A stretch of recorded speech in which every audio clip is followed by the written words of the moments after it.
Yep, his trial, it wasn't really pushed out in that trial. You can see how laid back this guy is, showing character. He doesn't show too much character in the parade. He's a horse that always carries a little bit of weight around the midsection as well. He's around about his normal racing weight, but really good attitude, not overly big. He maintains his looks. I think he looks well. He's not outstanding, but he's good, and I think he's probably capable enough here, so I'll leave him there with a chance. Yeah, he hasn't won first up, but he's placed a couple of times, so he could be ready to go. 880, 240 about him. Following behind him is the horse we saw trial. That's Starlet for Richard Gibson and Chad Schofield. So winner in a higher class. The trial looked very good, Jenny, but how's he looking to you? He actually parades quite well, but he's a horse that can do that, and he's probably a bit disappointing, the fact that he's only won one race so far in his career. He's had 22 attempts, but I'm a bit like you. I was quite taken by that trial. I thought it was good. He's got some good muscle tone in the shoulder area there. His attitude's very good, and he's free in his walking action, so he's a chance. He's a good chance on looks. So he's got a couple of gear changes. Blinkers being reapplied with him, but it was a pretty good trial, as we saw a short time ago with Chad Schofield and Richard Gibson teaming up with the 4. Here's the 5, Young Dreamer for the Racing Club. They'll be looking to get off to a flying start tonight, but this horse led up. He tends to do that, but he was run down last time. Didn't have much to offer in the straight. No, he didn't, but he's got a bit in his favour here tonight, having drawn gate number 3, and he's got that claim as well for Victor Wong, so he gets in really well weighted, 115 pounds. I think that puts him in a good position here. He's quite an athletic type. He's a tall, rangy individual. He looks fit enough. He's quite fine-skinned but healthy. Attitude appears to be good. I think his walk's okay. It's not brilliant, but it's certainly passable. And for those reasons, I can leave him there with an each-way chance. All right, that's a Young Dreamer for Tony Millard and Victor Wong. This is Noble Du Bois, Mi Choi and Derek Lung. Just a 1 win to his name. That was at Sha Tin over the 1,200 metres. The record at Happy Valley. A couple of minor placings so far. Yeah, last time I saw him, they bandaged him behind. There's no bandages there tonight. He looks in pretty good health and condition, actually, Noble Du Bois. I thought his trial was quite okay. I want to get one more look at him because I think he's actually presented probably as good as he can be. Sometimes he's a bit stiff walking behind. That's probably still the case here tonight, but maybe not as stiff as before. Yeah, definitely fit enough, healthy enough and well behaved.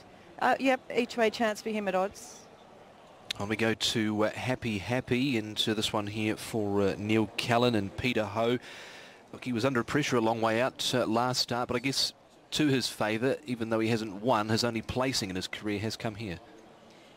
That's true. I thought his trial was a bit on the average side. He looks like he's carrying a bit of condition. I'm not sure that he's 100% fully tuned. He has got a very good attitude, though. He's nice and relaxed, and he's got a bit of height about him as well. Bony hips on him, but he looks okay. He seems to be walking out all right, but he just might need the run just to bring his fitness level right up. Okay, that's Happy the 7, 930 and 270 about him at the moment. Peter Ho and Neil Callan the saddle. The cheek piece is on for the first time this evening. It should move us on to the favourite, and does now at $2.90 and $1.30. Snow Hooves, the record shows us, Jenny, that he's an all-weather horse with 2 wins coming on that surface, but he's favourite here tonight on the turf. He is, and he actually parades quite well. He's a horse that probably lacks a little bit of scope. He's got a neatly small put-together type, but healthy, and he does have some strength about him as well. He looks to be walking out nicely enough by his standards as well. I think he looks good. I think he looks fit enough. Obviously, Zach to ride here as well. 8-year-old, not a great deal of value, but he looks well nice without being by his standards as well. Nice enough trial behind good. I think he looks fit enough. Obviously, Zach to ride here as well. 8-year-old, here's the not champ. a great deal of value, but he looks well without being by his standards as well. I think he looks good. I think he looks fit enough. Obviously, Zach to ride here as well. 8-year-old, here's the champ. he does as well. I agree with you there, Tom. He's walking out freely enough, though. I will give him that. Standards as well. I think he looks good. I think he looks fit enough. Plain enough. Zach to ride here as well. 8-year-old, here's the champ. Look, he's not the worst as far as appearance goes here, but I'm happy to watch. Right. I think he'll crop up at some point during this season. Whether tonight's his night, I'm not entirely sure. But we'll move on to Idyllic Win, Jenny. Number 10, the 10-year-old. He's a course and distance winner, and that win came last season. How's the old boy? The old boy, well, we've got 3 of them still in the system. Idyllic Win, we've got Ocean Raw, who's running later on tonight, and the other one is Heart's Keeper, who's not running here tonight. So 3 10-year-olds still in the system. This old boy proved that he's still got what it takes when he was able to win last season, and he's hard and fit and strong, and often these old horses go very well at the start of the season. He's nice and healthy, and I think he looks in good order. He still walks out really well for an old horse too. So I'd keep him safe. I don't think he looks bad at all. Okay, he was caught wide last time out, and he was only beaten 3 3/4 on that occasion. Idyllic Wind. Okay, Jenny, from what you've seen in the paddock, your thoughts? We'll come back to you. Sorry, Paul first. Yeah, just having a look at the market here. There is more money coming in for Snow Hooves. He's now into $2.70, so coming up pretty short here. As I speak, he just drifted back out to $2.80, but he's a clear favourite from Starlot at $4.70. Then we go $8 about Young Dreamer, $8.20 about Rookie Star, $9.60 about Happy Happy. They're the single-figured runners, and from there we go out to $16 about the Champ. But Snow Hooves, well back. He is, isn't he? Yeah, 280. First of 7 rides tonight for Zach Purton. Be very surprised if he doesn't win a couple at least. Whether Snow Hooves is one of them, Jenny, we'll find out in due course. But who looked best to you? I thought the 6 did, Noble Du Bois. He's the winner of just the 1 race in 34 attempts, so you wouldn't want to be having your last on him, but at those sort of odds and the way he presented, I'd be happy enough to take a little chance with him. I thought he paraded really well, the 6, Noble Du Bois. From number 10, Idyllic Wind, the 10-year-old. He still looks good, this horse. He can often parade well, and he's done that again here tonight. He looks like he's done enough work as well. I thought his trial wasn't too bad either, so might be able to get himself a nice run from gate number 4 here. Another one going out at good odds, so both of those, 6 and the 10. Then the 4, Starlot, a horse that's just won the 1 race as well, but he does look fit and strong and well, so he makes it in. And then the 5, I thought Young Dreamer, the Racing Club horse, was the next best. He paraded well. He's nicely drawn, and he's got the weight advantage here, 115 pounds as well. Not too much wrong with Snow Hooves or showing character, but in order for me, I've gone 6, 10, 4 and 5. Okay, thank you, Jenny. Let's head up to Brett as the runners head to the start. About 5.5 minutes out, Brett. What caught your eye? They're certainly backing Snow Hooves here. They are, Tom, yes, and understandably so. He was in good form at the end of last season. A trial leading into tonight's event suggests that he's been able to maintain that residual fitness and form in the off-season. So from barrier number 1, Zach Purton aboard, he certainly does look hard to beat. I have tipped 1 to beat him. A horse called Starlet. His trial, I thought, on the 29th of August with blinkers on under Chad Schofield, who will ride tonight, was a terrific trial. He got back, he closed off well.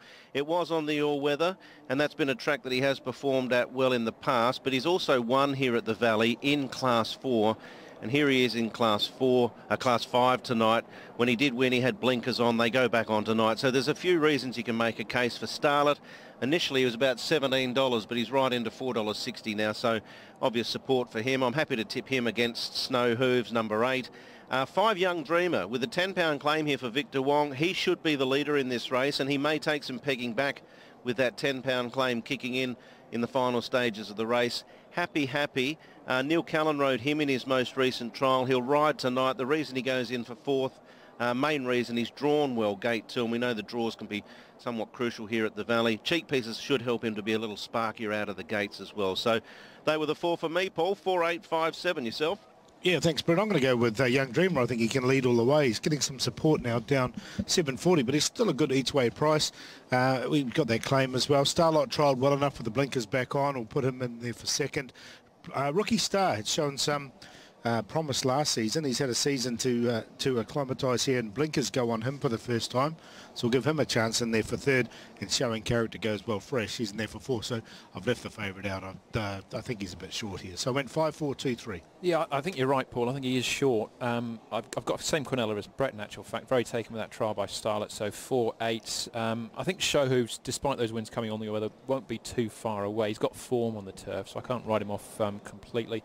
Idyllic Wind, got a good report from Jenny, which is fantastic. I think he's still got some life in those old legs yet. And Young Dreamer, much like Paul, I think he'll run a big race as well. So not too much change for me. 4, 8, 10 and 5, Tom. 4, 5, 8 and 3. Went with Starlet on top as well. Did like that trial for third. Made good ground over the concluding stages, and Chad Schofield from a middle of the line draw. So 4 on top to beat 5, and that is Young Dreamer. He's the horse that is likely to lead in this race. He was beaten at the 300 last time, but he'll give you a good sight in front for Victor Wong and also Tony Millard. Of the rest, Snow Hoofs goes in, Zach Purdon. He is short, 271.40, but his trial was good. Didn't secure a run on Sunday at Sharton. Wasn't able to get into the field, but did like his trial behind King Opie. And of the rest, threw in Showing Character, Umberto Rispoli. I thought he fought relatively well on the fence last start. His trial was okay. That was for 6th placing. He actually went round favourite last start and was beaten 1 3/4. He wasn't too far away, but he is a 2-time winner in the grade. So 4, 5, 8 and 3. Jenny, as we come back to you for your thoughts. All right, well, I've gone with the roughie here in number 6, Noble Du Bois. I thought he paraded really well. He's a horse that tends to get back in his races, and he's likely to do that from gate number 9 here. So he'll need some speed on to produce his best and run on at the end of this. But I think he's been presented as well as he can, so I'm willing to take a chance with him. Got him on top of number 10, Idyllic Wind. Not unusual that I might pop him into the top 4, because he often looks good, the old boy, and he does again here tonight. I thought the 4 paraded well. Starlot, another winner of just the one race, but nicely drawn in gate 4. Blinkers being reapplied to him. I think it's for the 3rd time, in fact. So he's a chance there on looks and on his trial. And then I thought the 5, Young Dreamer, was next best. He looked to be walking out nicely and thought he had each way claims the way he presented. So 6, 10, 4 and 5 for me. All right, 90 seconds out from a start. Have a market check in the moment, Paul, but what do you think the play is? Well, Young Dreamer, he's just been backed in actually from 8.50 to 7.10, but it's still a good each way price. Bet to nothing with $2 a place. So I think you're going to get a really good sight from him out in front. We've all got him in the numbers somewhere, whether it be on a place line or win line. So I've got him, and there's more money coming for the favourite. He's come into now to $2.60, so there's a lot of support around that favourite. Starlight's pretty steady there at $4.70, and then Young Dreamer just come in again, 7.10 to 6.90, so there is some support from him as well. He's the 3rd favourite. Showing Character, $9.50. Rookie Star, $9.70. Happy. A $10 chance. But Snow Hooves, he continues to be the favourite. Bit of Quinellas around Snow Hooves, and Idyllic Wind and Quinella places, and Idyllic Wind's just being tidied up with a couple of horses at a big price. Yeah, Noble Du Bois being one of them, so 2 big prices. Yeah. All right, light flashing then for race number 2, Brett. Snow Hooves continues to shorten here. First ride of the night for Zach Purdon, the champ looking to get off to a flyer. That is, Andrew, yes. And of course, Snow Hooves, a winner of his last start last season. And he is the 7-4 favourite as they move in for a start. Rookie Star goes into his position. $2.70 about Snow Hooves, $4.60 for Starlet, $6.70 for Young Dreamer, $9.60 about Showing Character, $10 Rookie Star, likewise Happy, and $14 for the bottom one, Idyllic Win, the 10-year-old. So this is race 2, 1,200 metres, the South Bay Handicap. Second race of the night. Starlet moves in. The champ is about to come forward into position number 6 for Alberto Sanna. There's a late hit on Young Dreamer, the Racing Club horse, down to $6.30. Ready to rumble. Race 2, Happy Valley, 1,200. Starters happy, they're off, and Young Dreamer anticipated the start beautifully. He pinged a half to 3/4, now a length in front. Snow Hooves away fast, he's burrowing through, he can't find the rail, Young Dreamer, and Haven Street wider out, moves up to pour in pressure. Idyllic Wind drops in along with Happy, and Starlet down on the rail. Rookie Star was caught deep, he had to drift back. He's 2 lengths in front of the champ, Showing Character, and 2 to Noble Boy, 7 from the lead, which is Raven Street at the 6.50, pouring the pressure into Young Dreamer. Snow Hooves down on the rail, Happy alongside. Idyllic Wind 3 deep, no cover as they sweep down the side, 500 metres out. Rookie Star only 3 off them, travelling strongly on the bridle. Starlet's going to need some luck. He's got traffic issues possibly. Showing Character the champ. Noble de Bois, they swing in. Young Dreamer, happy on the scene. Snow Hooves. Out wider is Rookie Star now letting down Idyllic Win. Starlet's going for a run. It's still Young Dreamer from Snow Hooves, but Rookie Star on the rail. Noble de Bois chiming in. Noble de Bois going with Snow Hooves. They got the Young Dreamer. It's Noble de Bois. Noble de Bois from Snow Hooves. Third, either Young Dreamer or Rookie Star wider out. Then Happy and Starlet, who both seemingly had their chances. Showing Character the champ, and Idyllic Win beat one home, a distant Raven Street.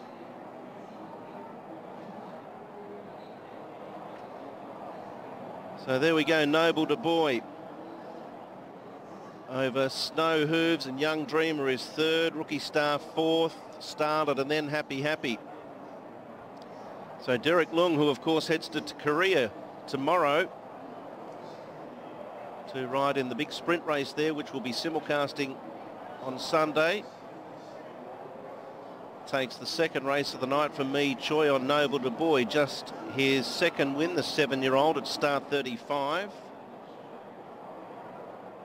Noble de Bois, number 6 over 8, Snow Hooves, Chris So, Zach Purton, and 5 Young Dreamer, Tony Millard and Victor Wong. 6.852, Rookie Star fourth. 6.852 fourth. We await the time. It's 1:11.65. So again, it's a slow time on race 2. Starters happy, they're off, and Young Dreamer anticipated the start beautifully. He pinged a half to 3/4, now a length in front. Snow Hooves away fast, he's burrowing through, he can't find the rail, Young Dreamer. Anticipated the start beautifully. He pinged a half to 3/4, now a length in front. Idyllic Win drops in along with Happy, and Starlet down on the rail. Rookie Star was caught deep, he had to drift back.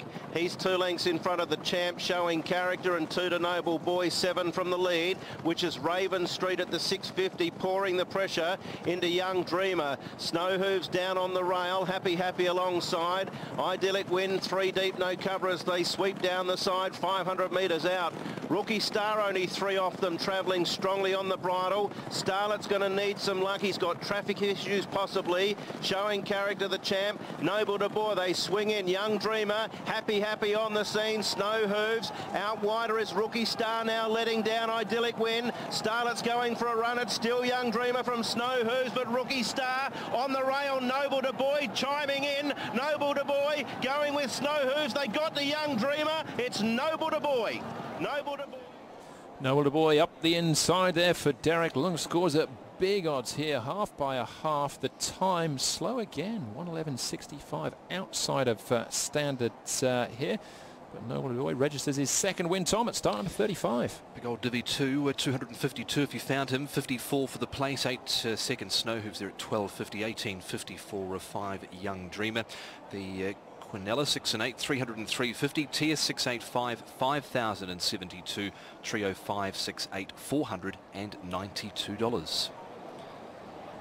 Time 1:11.65, half by a half, and well, Noble de Bois nicely found by Eugenie downstairs. Well, all credit there to Derek Lung. What a great ride that was. He sort of restrained him a little bit from gate number 9. The horse doesn't have a great deal of early speed anyway, and he just rode him for luck. He just waited patiently there, and the luck did come his way. He was able to duck back down to the fence there and get through. So a terrific ride from Derek. Well done to the connections, and it was nice. I thought Me Choi did a great job in presenting the horse. He looked as fit and as healthy as he can be. Yeah, on top from the yard at $25. Derek's ridden 2 winners this season. Hank's decision on Sunday was about a similar sort of price as well. Yeah, it was. So if you've been following Derek Lung, you'd be more than happy with the 2 sort of rough results there. And it was second win for this horse from his, say, 34 previous starts, so 35 starts now for 2 wins, and aided by a great ride. And you can see very happy Me Choi there on the screen. Young Dreamer, Jenny, was the horse they backed, and he jumped, almost found the front, but then didn't have that sort of extra gear to really go on with it. Found the lead eventually. Yeah, look, yeah, exactly. He just didn't have that extra ping, did he? But he sort of stuck on okay. He was up there on the pace. Idyllic Wind, he never really got a crack at them because he was 3 wide, no cover right throughout, and he really couldn't go on. He was set a bit of a task there from gate number 4. Haven Street, he was a sort of equal lead there, Keen. He went okay, slight improvement for him. So looking at the patrol replay, the winner jumped from gate 9 and he's back last. He got a lovely run through. There's Young Dream. He wasn't able to find the fence because kicking up there on the inside was the horse in the white blinkers, and that was Snow Hooves. To the outside of the leader there, Paul, was Haven Street, who went round and poured the pressure on Young Dreamer. Yeah, just basically annoyed Young Dreamer the whole way around and ended up dropping out, finishing a long last. So it was a good run for, under the circumstances from Young Dreamer. He's still there. You can see, as Jenny said, Idyllic wins 3 wide, and the eventual runner-up's getting a perfect run just in behind. Certainly is. Keep an eye on the winner there, Derek Long, back at the end of the field with Noble Du Bois as they swing into the straight. Opened up beautifully when some of the other runners fanned wide. He got a nice run through behind Snow Hooves. Young Dreamer was still there, boxing on relatively well. Was Rookie Star down the outside. Idyllic Wind came to the end of his run after a wide performance, but a good effort on the inside there for Noble Du Bois, who was able to get that saloon passage through up the inside and win nicely. Starlight and Showing Character ended up going for the same gap down the straight, got each other's way to a certain extent, so an excuse for them. But they have weighed in on race number 2. QP $6 and $800 even, 5 and 6 $181, 5 and 8 $33.50. That's to a $10 bet. Composite win A3 here. Other outsiders $36.50. Your return there. Noble Du Bois. First 4 of 2, 5, 6 and 8, $784. If you found it in order, which was 6, 8, 5 and 2. Rookie Star finishing in 4th place, $35,813. $35,813 for the quartet on the second. As far as the double was concerned, 7 or 9 into 6, $1,472.50. And the consolation, 7 or 9 into 8, $23. That was the favourite, Snow Hooves, finishing in 2nd place. And again, those returns to a $10 bet. The sectional times, 24.21, standard 23.75, 23.74, standard 23.05, and then 23.7 when standard is 23.6. So overall, outsider standard here, 111.65, when standard for the class is 110.4.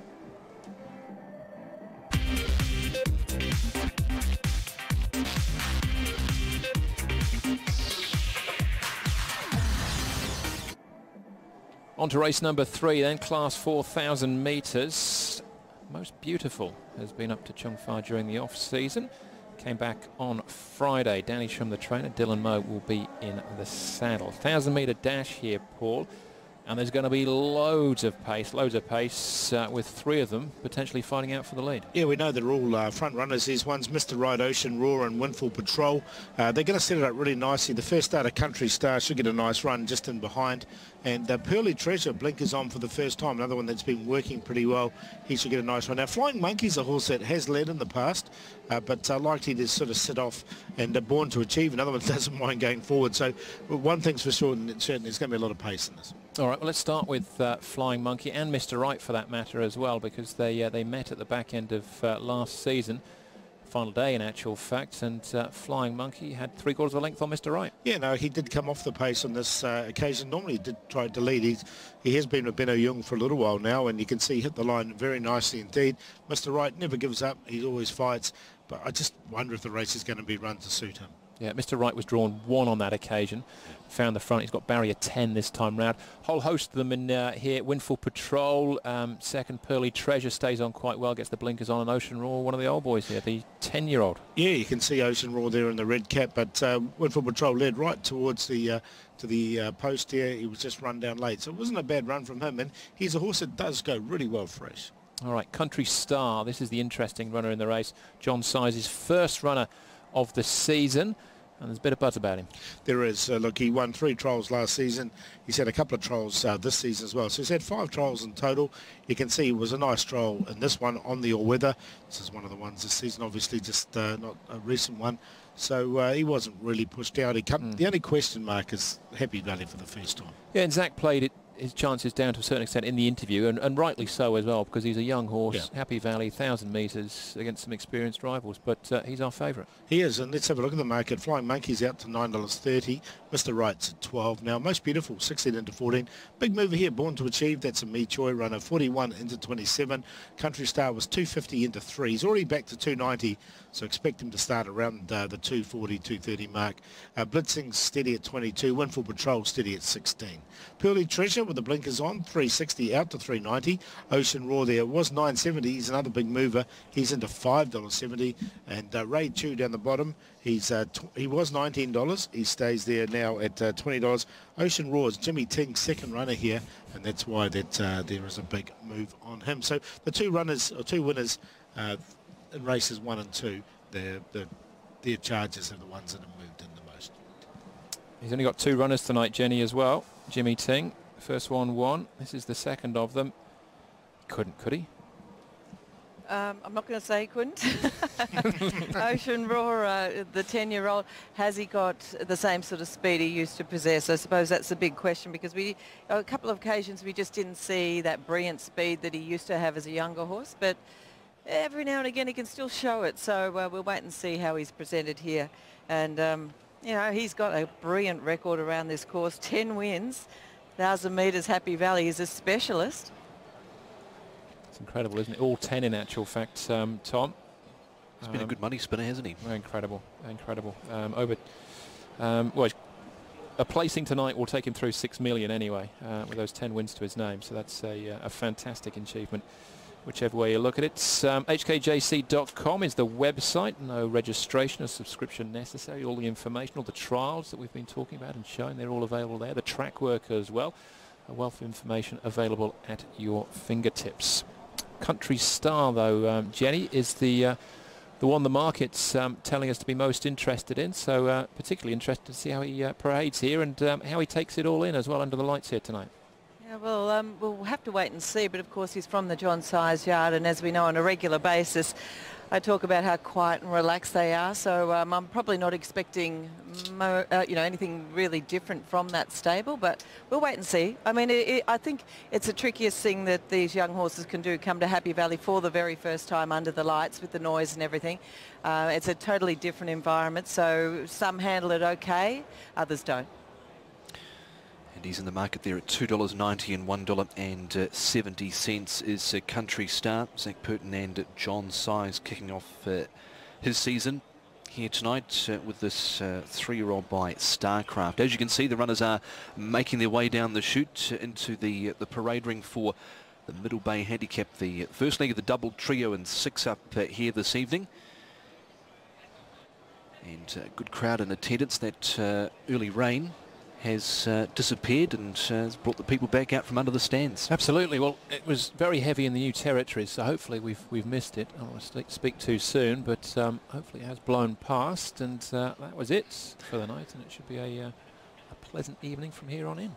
Thunderstorm warning is gone, so that's always good news.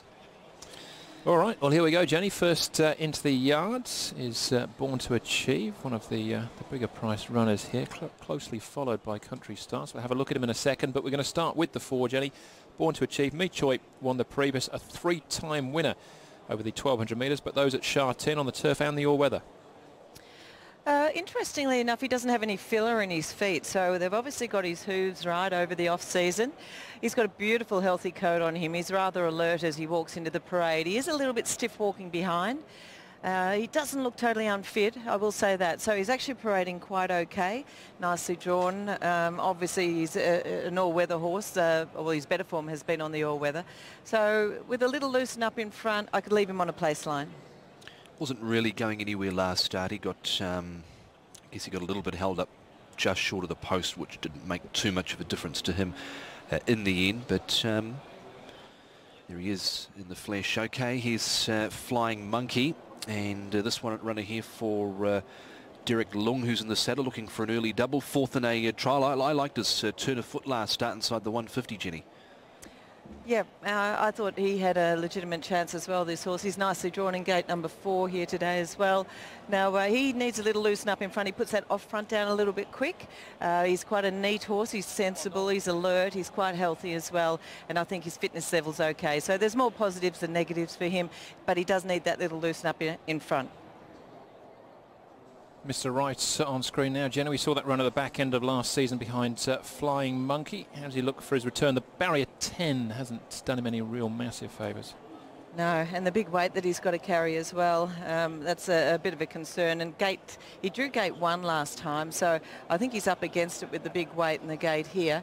But the horse is a lovely horse. He always has been. He's getting on a bit now. He's a 7-year-old, very calm and relaxed in the parade. He used to be quite fizzy in his early days. Carries a little bit of weight around the midsection, healthy enough, still walks out nicely enough. I think he looks well. Probably seen him look a shade better, so I'd say only a place chance for me.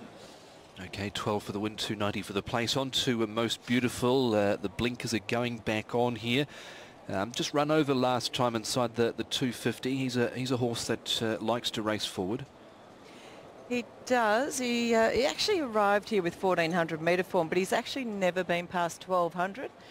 And he also was placed in a pretty good race at over 1600 as well. So I would really like to see him step up in distance.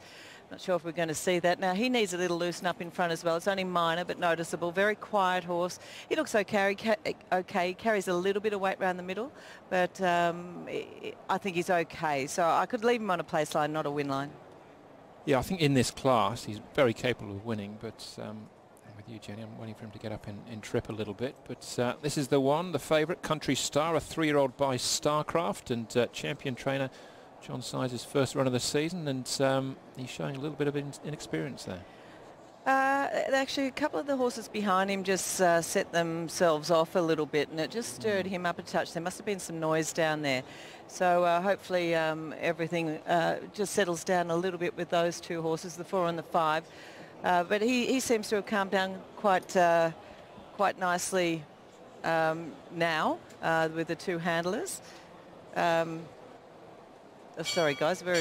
Hold on one second. Yes, I just want to get a bit closer to him. So, yeah, it was just him. He was sort of balking down there. Now he's, and he's just having a bit of a tentative look around here at the moment. Bandaged on those hind legs, so he might just knock himself there. Healthy enough. Fitness-wise, I think he looks okay. I think win, lose or draw, there'll be better to come. But, yeah, he's okay. Blitzing, and this runner here with the tongue tie on first time. He's only having his 3rd start here. Is Blitzing? Now he's just about to come past me here, tongue tie being applied. He's behaving himself quite nicely. Quite a nice individual, really good strong shoulder on him, and walks out with a bit of a sense of purpose as well. He hasn't done a great deal in those 2 runs, but he actually did win a New Zealand trial prior to coming. Alert, behaviour's terrific, fluency's good, fitness level, not far off, so place chance. All right, that is Blitzing. This is Windfall Patrol, the 9-year-old. Victor Wong taking £10 off. Good record, fresh up, Jenny, and he'll be one of the pace angles here.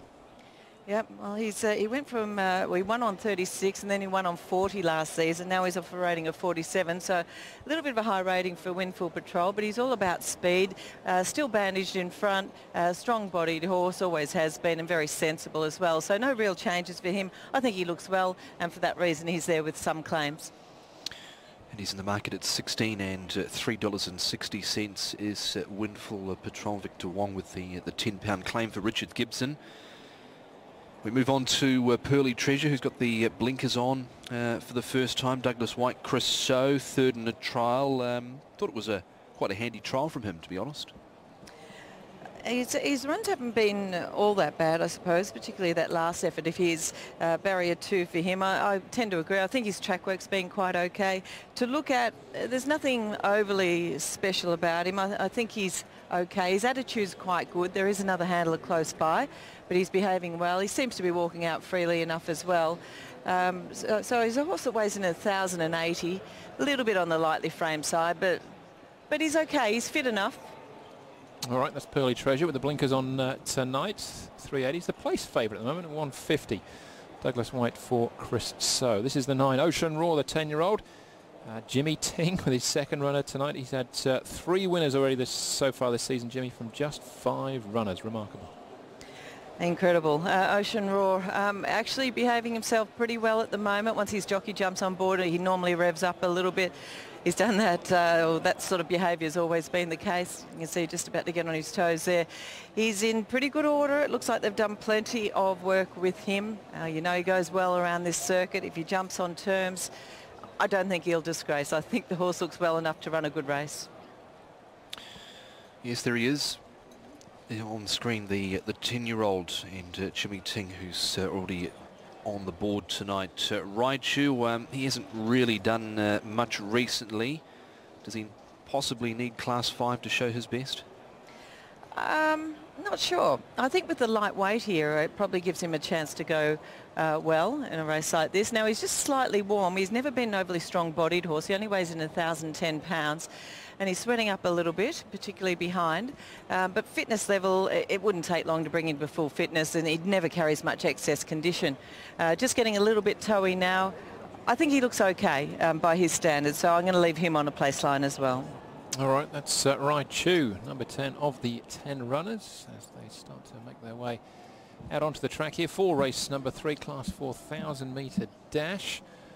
Favourite, still pretty short, Paul. Yeah, John Sizer's first run of the season. There's a $2.80 chance of Zach Purden aboard. Pearly Treasure's the clear second favourite at $3.70.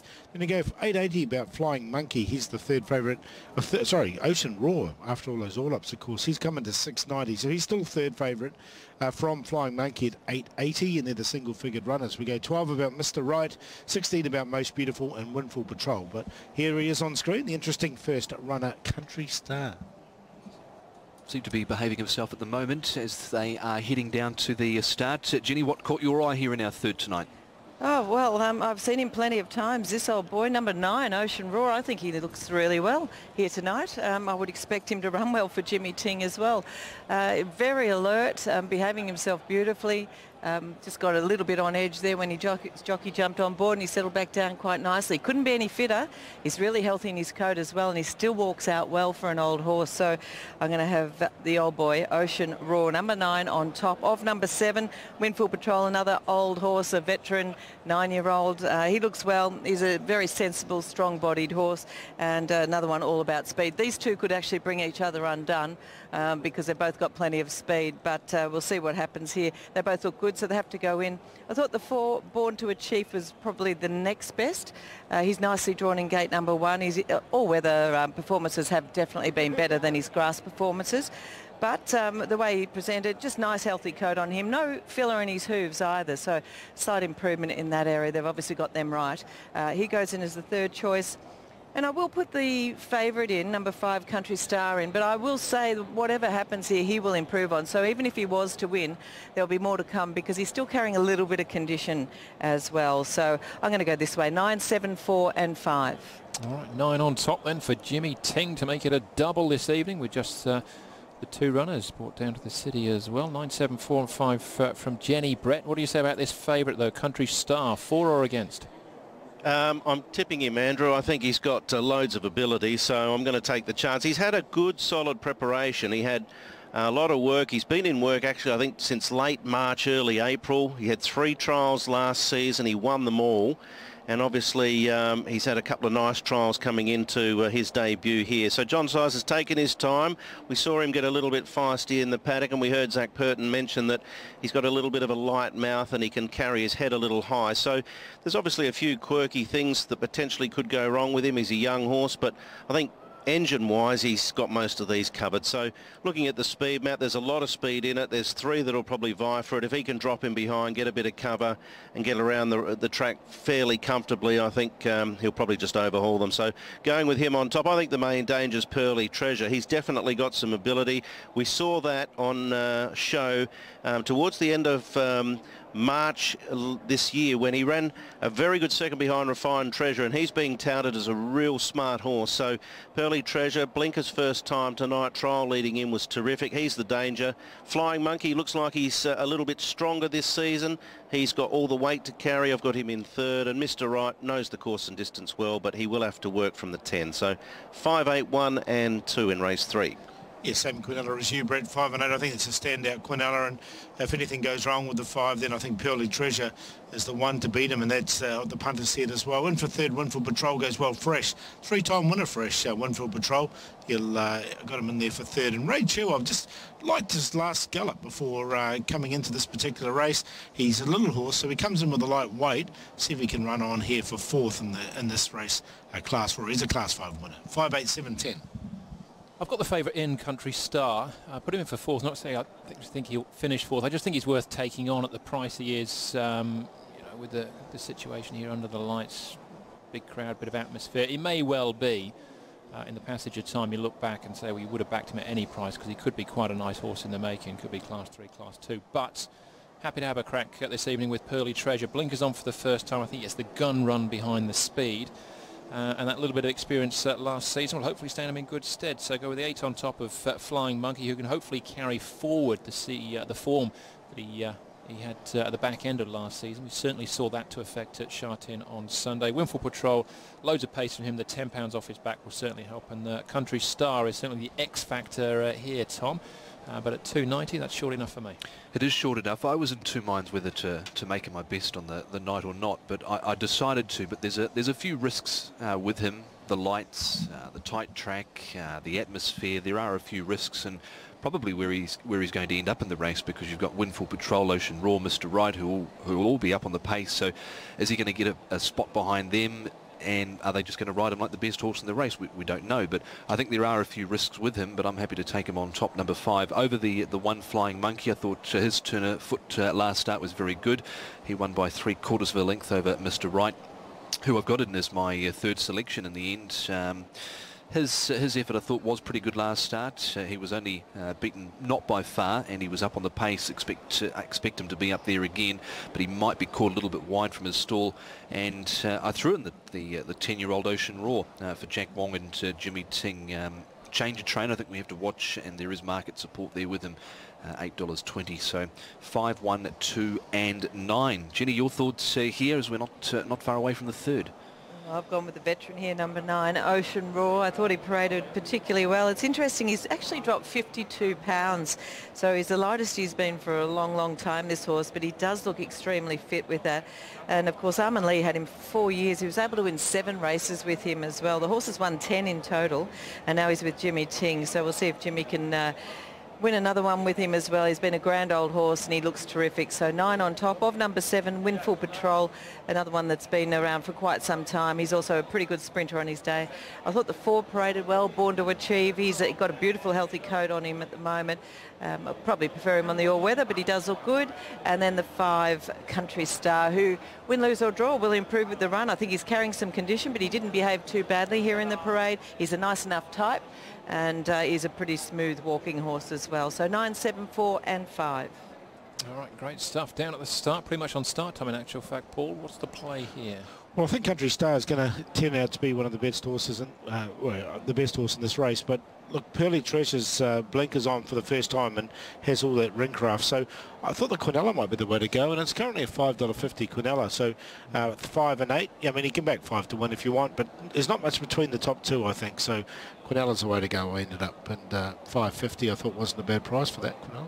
All right, and the light is beginning to flash here for race number 3 as we wait for the first horse to move forward. No late moves here. Bit of Quinella money with the 8 and the 9, but as they start to move up, we've got a new favourite in actual fact, Brett. Pearly Treasure, $2.90, $1.20 as Country Star gets out to 3. That's right, Andrew. Yes, Pearly Treasure is into favourite, $2.90, $3 Country Star. They are the dominant pair. Ocean Raw, $8.60, $8.20 about Flying Monkey. And then $14 for Mr. Right, 17 Most Beautiful, who was getting a good warm-up behind the gates. Win for Patrol at 14. 20s or better the rest. So blinkers first time for Pearly Treasure. Drawn gate 2 for Douglas White. $2.70, $3 for Country Star, who had 3 trials at the back end of last season, won them all. He's had 2 trials leading into his prep this season, finished second in both. He's locked away, Just Born to Achieve, and also Mr. Right to complete the line. So the 8 at $2.70 Pearly Treasure, $3 for Country Star. Plenty of pace here, 1,000 metres for the Middle Bay Handicap. First leg of the 6 up Class 4. The attendants are working with Mr. Right, who's now been secured, and Born to Achieve for Me Choi, who's already had a winner tonight. We're set to go. 1,000 metre dash. Gates open off. Pearly Treasure clearly slowest to move. He's 2 lengths last early. Mr. Right came out. All guns blazing. Win for Patrol. Not far away when they settle into stride along with Blitzing. Born to Achieve, Flying Monkey. The 10-year-old Ocean Roar's back worse than midfield. Pearly Treasure to his inside. Alongside of Country Star, and then Rachu. Most Beautiful's last to his outside as they speed down the side, 500 out. Mr. Right strides 2 clear. Win for Patrol and Blitzing. Ocean Roar 3 deep outside of Flying Monkey. Born to Achieve. Pearly Treasure's back 4th last. Country Star alongside. There's 7 off the pace. Set by Mr. Right, who's at the 250, and he's 2 clear from Win for Patrol. Ocean Roar, Most Beautiful right down the centre. Rachu's closing up. Nothing from Country Star. Mr. Right in front. Most Beautiful's a big danger. Most Beautiful gathering in Mr. Right. Most Beautiful from Mr. Right. That's the way they finish. 3rd place went to Rachu, who really rattled home strongly.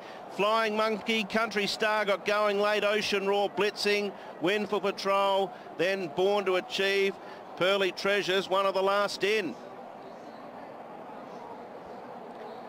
Most Beautiful from Mr. Right and Rachu, and Country Star got through to run 4th in the end, just over Flying Monkey, maybe.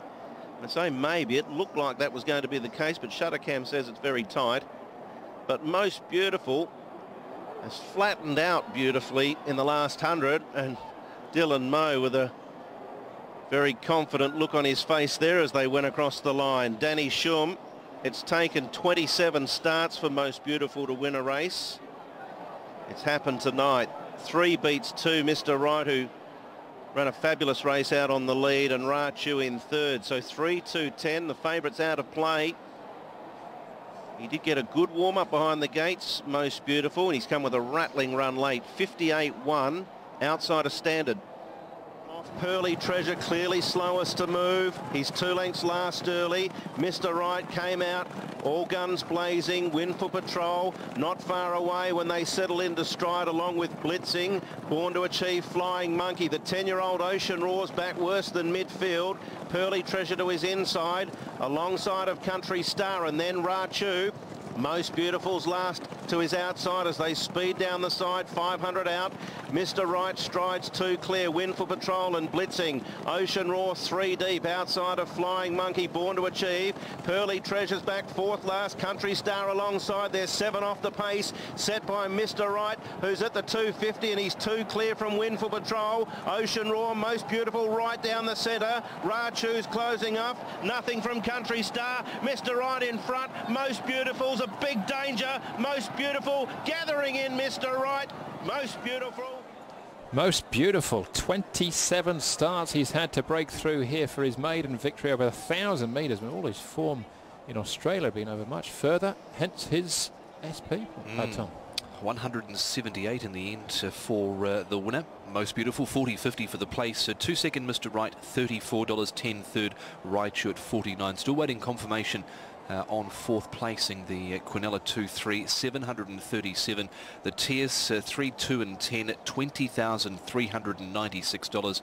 And the Trio 2, 3 and 10, $3,717. So we're still waiting confirmation on that 4th placing, but the winner in the end came home with a withering burst of speed, Jenny.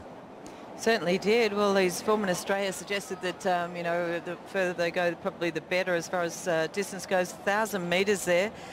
surprised me, but they did change the tactics as well. They managed to get well back. He was second last for most of that.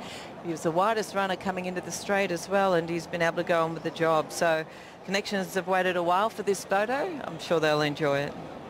Certainly will. I think we've all had a crack at Most Beautiful Paul at some points during the course of his career so far, but too good here tonight. Yeah, far too good. He got, you know, right down the outside. He was last. Dead heat as well, coming through there for fourth. 1 and 5. Ray Chu was also at the back, so those two came from well back. And Country Star, he didn't get the best run down the straight, did he? He was held up a couple of times, picked himself up and hit the line strongly, so he'll improve with that run as well. No problems with that with Country Star. And Flying Monkey finished off nice as well. Mr. Wright, he was the one that sort of stayed on from the front, wasn't he? Yeah, big run from him. Neil Callan did well from barrier 10 to get across, but you said it beforehand, Jenny, Country Star will improve the experience, and he certainly showed tonight that there's an engine there as well.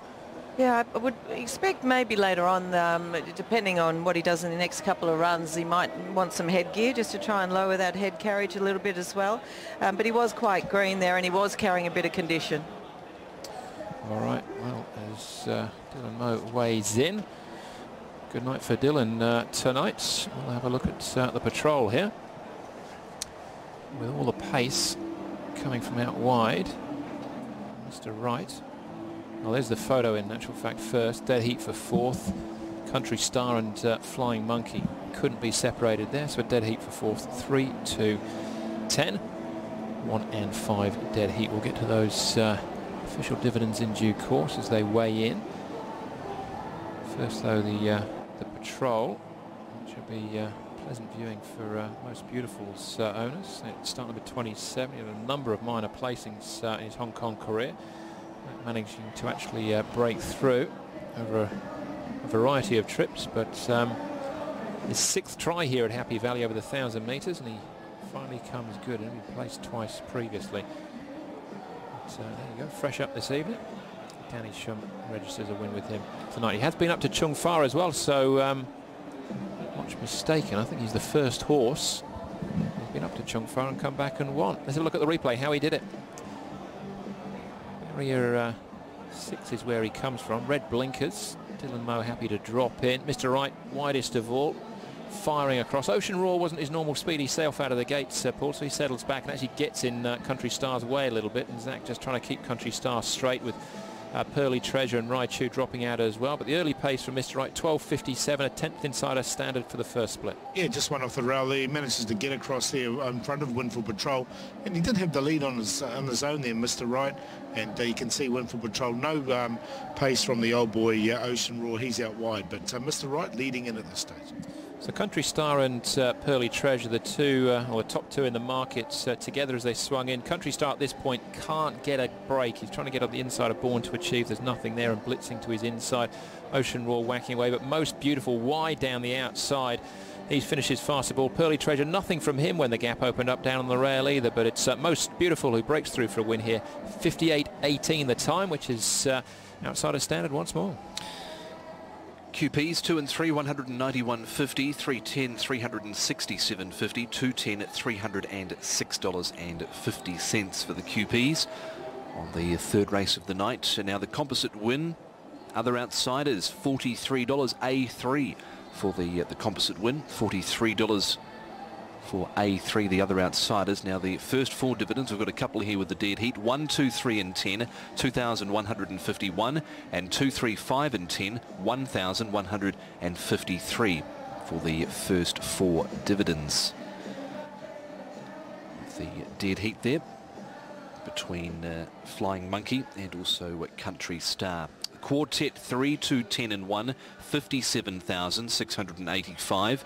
Quartet there as well. The double, 6 and 3, 3,814.50, and 6 and 2, 491.50 there for the double.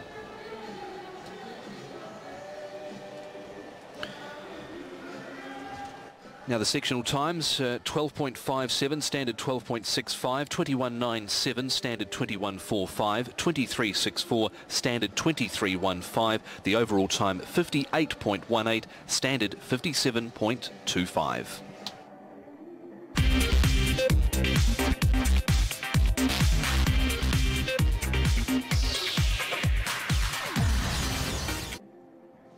All right, as I mentioned before, Most Beautiful. Been up at Chung Fa, returns fresh and wins. Lotus Breeze and Flying Force are the two horses that have been up at Chung Fa and returned on the 14th and 31st respectively. As far as speed is concerned, though, here, Paul, possibly not quite as much as we saw in the previous. No, and it looks like that Winning Supreme can get to the front and dictate quite nicely here. The blinkers go back on him. Sunny Dragon won't be far away. Lotus Breeze, he does pull a lot in his track work, tends to settle a little bit more on race day, but he can go forward, and Universal Go-Go just fine. London Master's an interesting runner because he does go well fresh. All right, let's have a look at a few of these in action. Starting off with Bundle of Energy. Now, that run at the back end of last season was enormous behind Good Companion.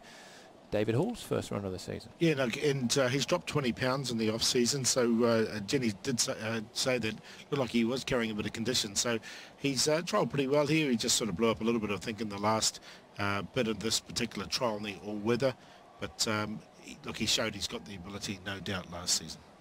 All right, having his fourth start here, Zach Purton will ride.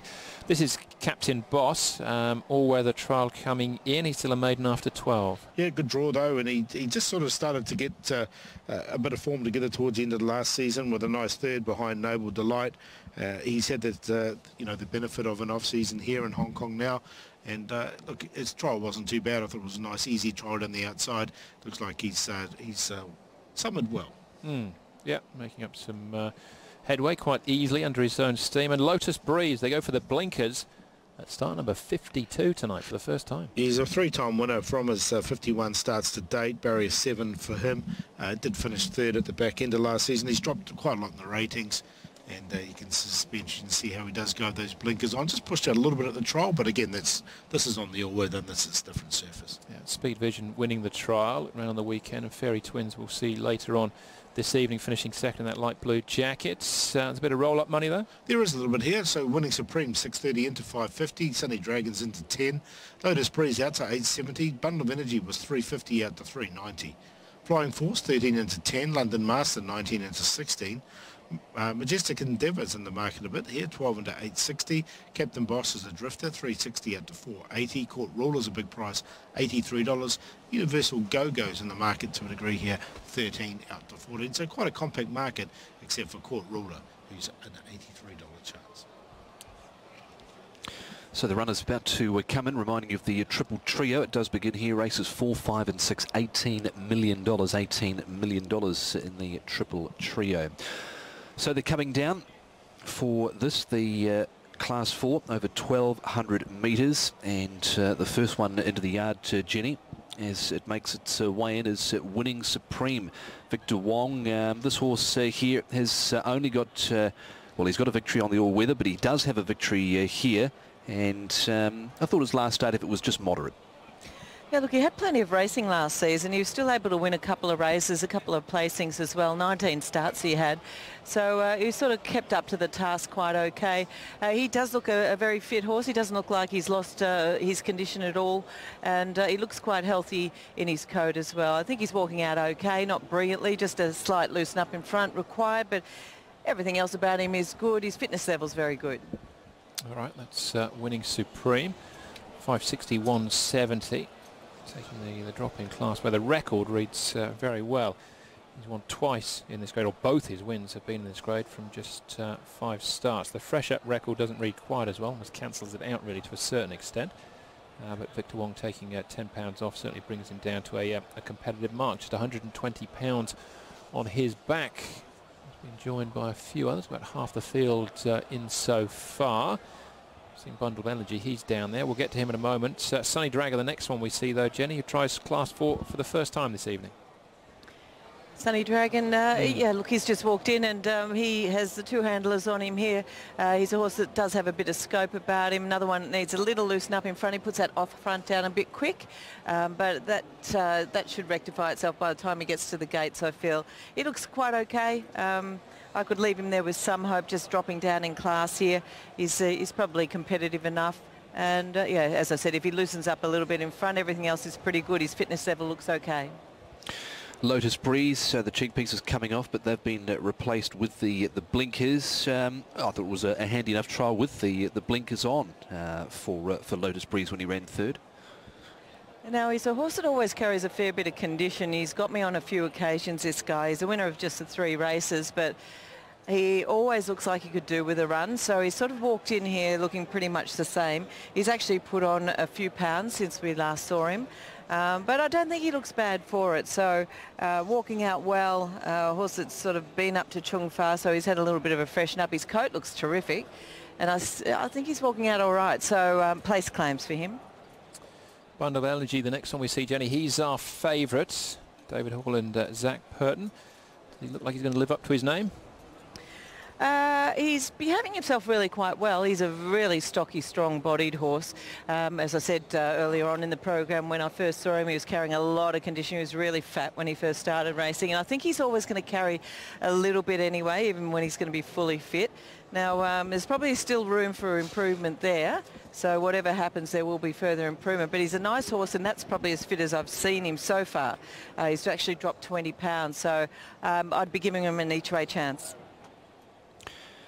There he is on screen. He's at $3.60 and $1.50 Bundle of Energy, the son of Reliable Man.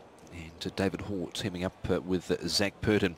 Here's the grey. It's Flying Force, crossover noseband tongue tie being reapplied here for Danny Schumann, Grant Van Niekerk. Thought he made some good ground late in the piece last start. He was in at $5.50 on that occasion as well, behind Dr. Race. He's not an overly genuine racehorse, so he's only the winner of just the one run in one race in 26 attempts. So that's my little concern. He has been up to Chung Fa though, and we saw the last winner come from there as well. Now he's behaving himself nicely.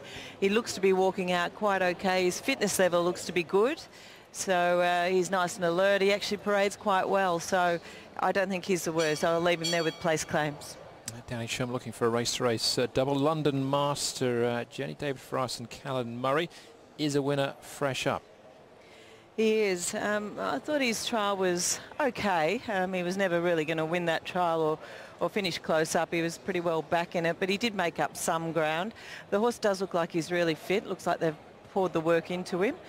So I think on that front he's probably there with some claims here going into this race fresh. He's very relaxed. His coat's pretty good too. So he's looking well. He's not looking outstanding, but he's definitely well. Number 7 is Majestic Endeavour. Chad Schofield and Casper Founds teaming up here. This horse was beaten 5.5 lengths behind Pakistan Friend last time out, but he's not shown much from 11 to date.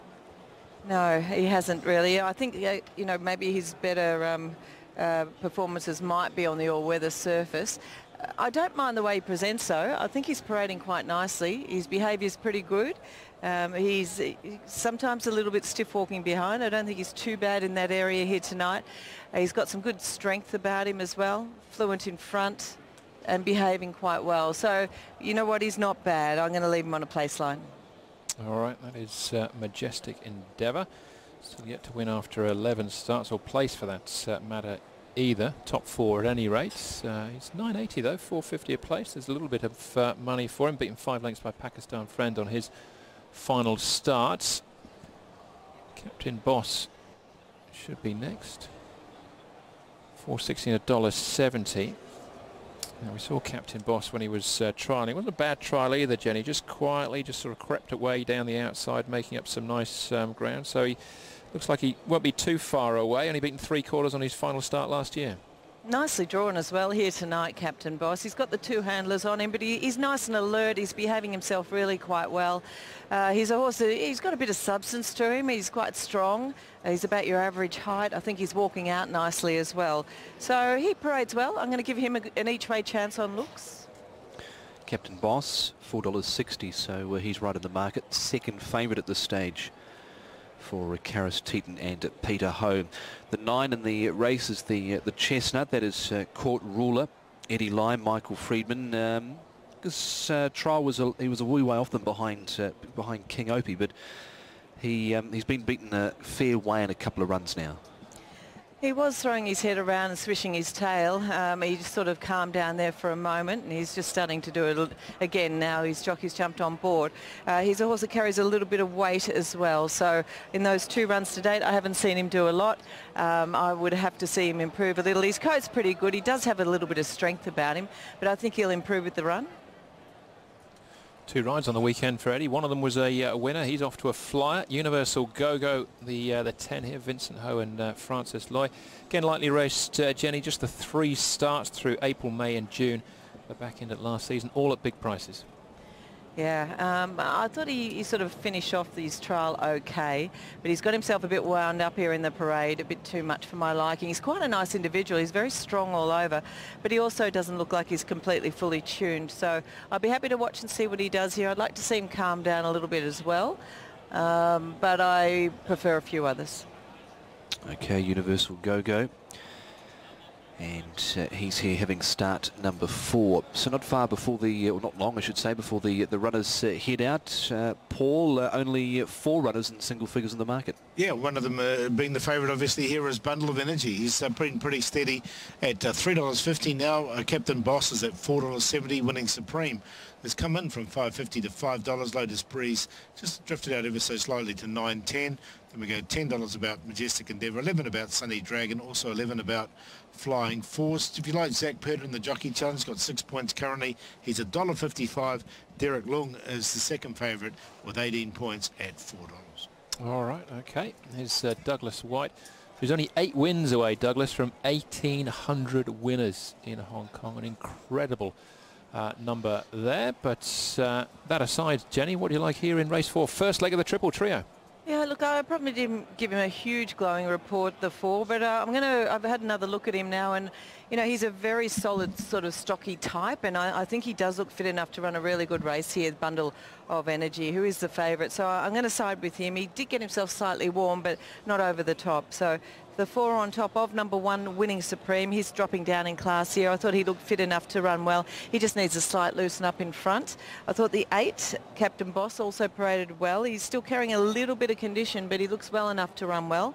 And then of the rest, it's sort of a toss-up between the 6 and the 5. They're both worth a mention because they're both going out at reasonable odds. I wouldn't have much between them, but I'll side with the 6, London Master. Thought he paraded very fit, and he's a nice, sensible type of horse as well.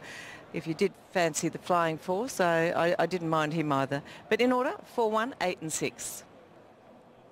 4, 1, 8 and 6 for Jenny in the 4th of the night. So let's head upstairs to Brett Davis. Brett, your thoughts here with Bundle of Energy, the 350 favourite. Yes, and so far favourite backers are not having an overly successful night, but I'm going to stick with Bundle of Energy and hopefully he can get the job at $3.50 done. For favourite backers here in the first leg of the triple trio. Nice enough horse. He is going to give away a little bit of a start, but he closed off really strongly behind Good Companion at the end of last season. I think he's a horse that will improve dramatically this season. So going with him on top. Lotus Breeze, cagey old fellow, as I mentioned, on Racing to Win. His last win was off a rating of 71.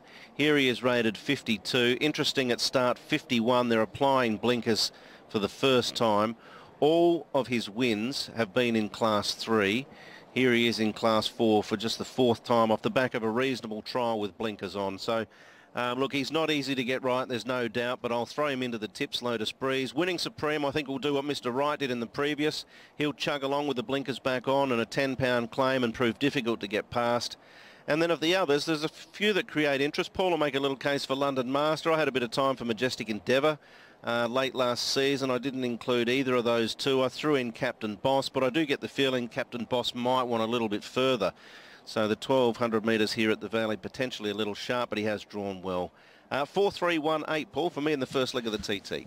Yeah, 4 on top as well. I just liked this last run on the back of the end of the season last season. He's dropped that 20 pounds. I think he's got ability and he might be better than Class 4. So 4 on top to beat the 8. Captain Boss, I just think he's an improved horse. So we'll give him a chance. Winning Supreme should get his own way in front. Blinkers go back on him as well. Victor Wong will take 10 pounds off him. So he looks like the only leader. And for 4th, London Master goes really well fresh. His track work's been pretty good leading in. Callum Murray there from barrier number 2. So end up the numbers 4, 8, 1 and 6. Not too much different from me. The 4 and the 8 are the numbers that keep cropping up here, even out of the paddock as well. I mean, Jenny's got the 1 and you boys have it as well. But I went with Lotus Breeze in the end. I know they're reaching for the blinkers at start number 52, the 7-year-old. His fresh up record doesn't read all that well, but I didn't mind the trial. And he's a 2-time course and distance winner as well, I thought, from Barrier 7. Douglas White might be able to slot in and get a pretty good run in behind the speed. So happy to take an each-way play with him. Lotus Breeze 950 and 220 on top of Bundle of Energy. I think ultimately he needs further, but he'll stay on very strongly in the closing stages. He may well even get there as well. David Hall's first runner of the season may well be a winning one. The 6 London Master. Again, a case has been made for him already, as it has for Captain Boss. And we saw that trial, and I thought there was enough in that to suggest he might be ready first up to make his presence felt as well. But 3, 4, 6 and 8 here, Tom, for me in the first leg of the TT. 8, 1, 4 and 6. I've gone with Captain Boss. I thought that trial he ran home pretty nicely down the outside for 4th placing. He wasn't too far away in his last start effort, over 1,200 metres here in the C position. And Karis Teaton and Peter Ho looking to register his first win of the new season. So 8 to beat Winning Supreme, and this runner here with Mishoy, and last time out was beaten 5 1/4. He's got form on the all-weather track, and he has won here before, so he seems to handle both surfaces. And he's got the blinkers reapplied again, does Winning Supreme. Of the rest, Bundle of Energy goes a nice enough third last time out. He lost ground shortly after the start, and then he was hampered at about the 1,000 metres, 200 metres after the start, and he had an easy trial behind A Beautiful, where he ran 5th, and I put in 6 London Master. He had a regular heart rhythm last time, so he had issues, and his trial was fair, so looking to see if he can improve. London Master for David Ferraris and Kellen Murray. 8, 1, 4 and 6, Jenny. I've got those numbers as well, Tom, just in a slightly different order. I put the 4 Bundle of Energy on top. I tend to agree with what Andrew said, that he's probably going to be looking for a bit further later on, but he is fresh going into this, and I think he's fit enough to run a bit of a race. He's a nice horse. He's very stocky, strong type. Thought the 1 paraded well, Winning Supreme. He gets the class drop here. He's a horse that's got plenty of speed. Stamina's sometimes a little query with him, but he does look good. Thought the 8 paraded well as well, Captain Boss. He had to win or even run second, but I thought he looked well enough to run a bit of a race here from gate number 3. Should be able to get himself a nice run. He's a horse that, he's another quite stocky type. He does carry a bit of weight, so he just might need the outing, but he does look good. And then the 6, I thought London Master paraded extremely fit looking, and he has proven himself first up in the past, so should go well from gate number 2. 4, 1, 8 and 6. You've got those same numbers, in actual fact, Paul, in a slightly different order. So first leg of the TT could be... Well, there you go. Well, we're going to put them in the play as well. 1, 4 and 8 QQP, I think, is the way to go. And London Master's being backed as well. He's now into $12. He's the one that I haven't put in the trackside play. But Winning Supreme, Bundle of Energy, who keeps getting backed. He's now down to $3. London Master, the other one that's been backed, he's now down to $12. And that Queen Ellen's being backed as well. Captain Boss was the other one I put in the play, just to finish that off. But anyway, $2.90 about Bundle of Energy now. $4.70 Captain Boss, $5.50 Winning Supreme. Then we go 10 Lotus Breeze, 10 Flying Force, 12 London Master, the late mover, 13 Sunny Dragon, and then we go out to 19 down the bottom, which is Universal Go-Go. But Bundle of Energy's been well backed here on a seasonal debut, and David Hall's first runner here in Hong Kong for the season. Yep, he's only got one other runner tonight as well. Super Turbo going round the last start, would it? Yeah, wouldn't be without a chance at his very best, would he? So good race, that last race. It is definitely worth sticking around for. Race number 8 on the programme, Class 2 Sprint, Tom. Yeah, looking forward to that. Some nice horses going around in that final race. Any others that took anybody's fancy here outside of mainly the ones that we've just basically covered? I think we've sort of all got the same sort of numbers in. Yeah, London Master's sort of the one I didn't put in the play, but had it in for 4th, and he is being very well backed as well. He's now down to $11.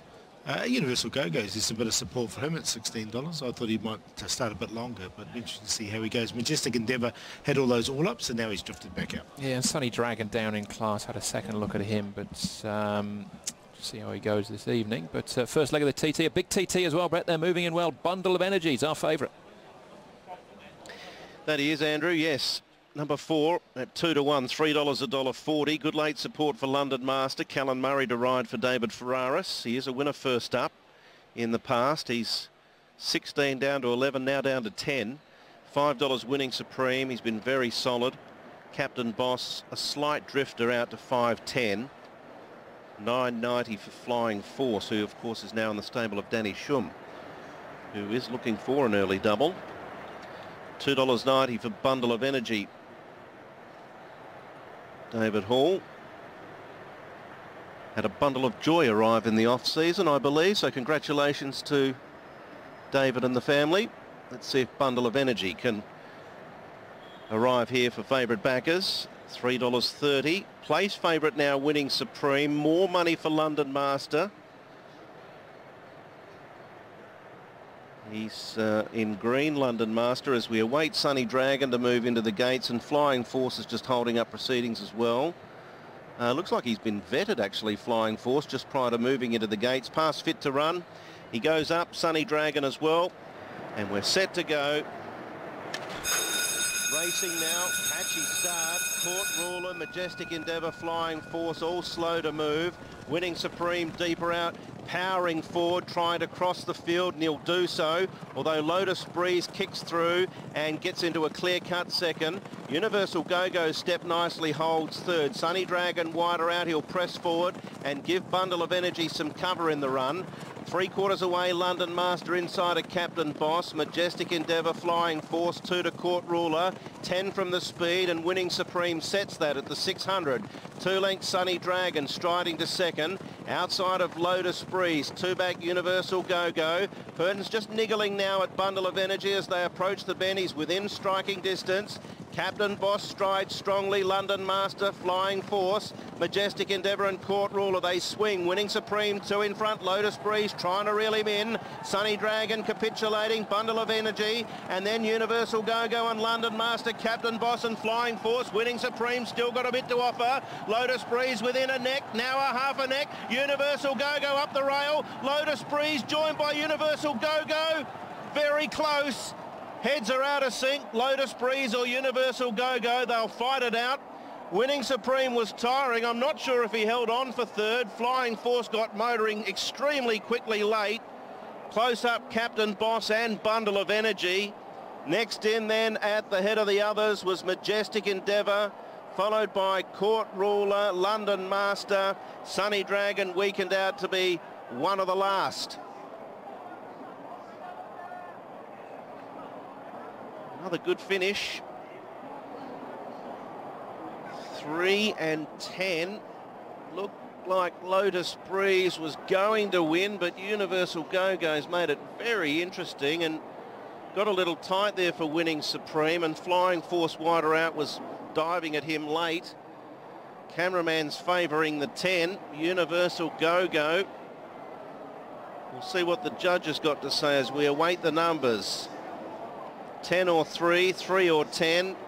Maybe the 1 hangs on for third, just ahead of 5. Photos all round on the first leg of the TT, the Repulse Bay handicap. Looked an interesting race on paper. It's been a good finish. And there's still no number.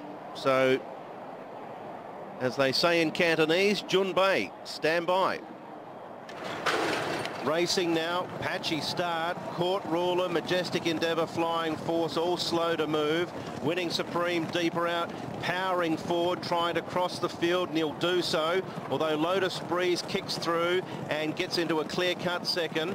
Universal Go-Go step nicely, holds third. Sunny Dragon wider out, he'll press forward and give Bundle of Energy some cover in the run.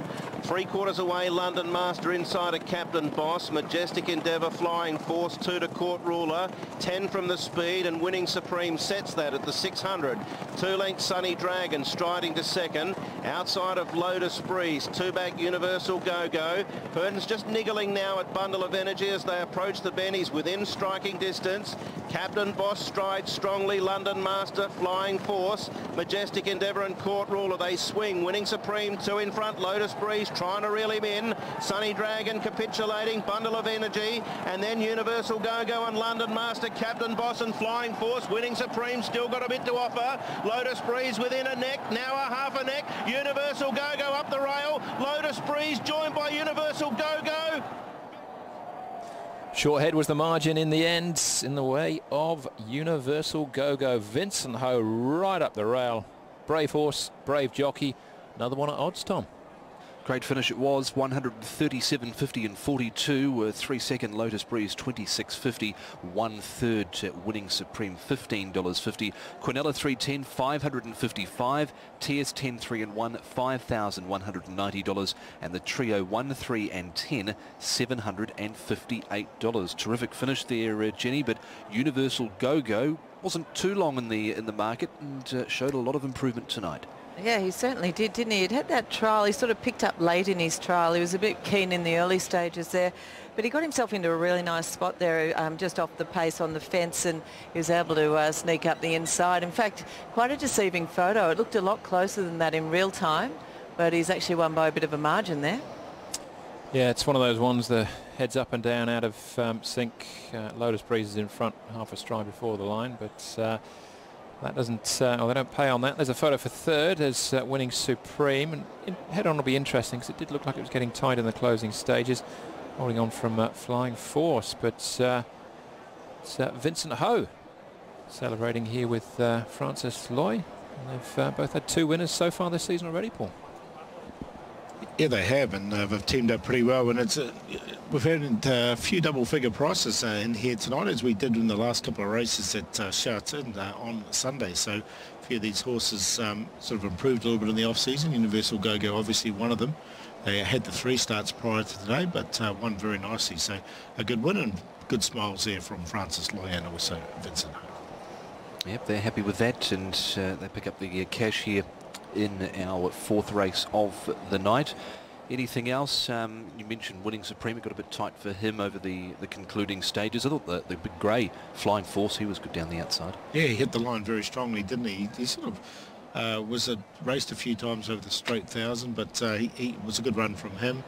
He's been up to Chung Far and back, so that's obviously that little freshen up's done him very well. And yeah, we have to see the head on for Winning Supreme, because he did look like he wasn't. He was snatched up very late. Yeah, bundle of energy, of course, but I think he will improve for the outing this afternoon, and maybe they'll look a little bit further for him in due course. But there's Vincent Ho weighing in. I'm very happy to do so with Universal Go-Go.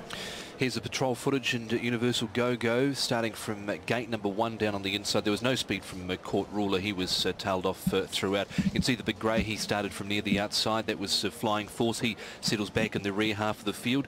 But whipping around to take the lead was Winning Supreme, and he showed plenty of gas, and he was still there at the finish, even though it did get quite tight. Lotus Breeze there in the trail, and you can see, Paul, the winner, Universal Go-Go, 3 back the fence. Yeah, so and you can see the second place horses, and we mentioned Lotus Breeze at every chance, and they're the ones that sort of fought out the finish. The first 3 home with the first 3, first, second and third in the row, and Sunny Drag on the outside. And you can see just coming out a bit of a ride now was the favourite Bundle of Energy. Yeah, he was. He was sitting on the outside at that point of the eventual winner, Universal Go-Go. They swing the turn into the home straight. He was really being niggled at that point. As I touched on, Court Ruler, he never was involved at all. Keep an eye on the grey Flying Force. He was down the outside.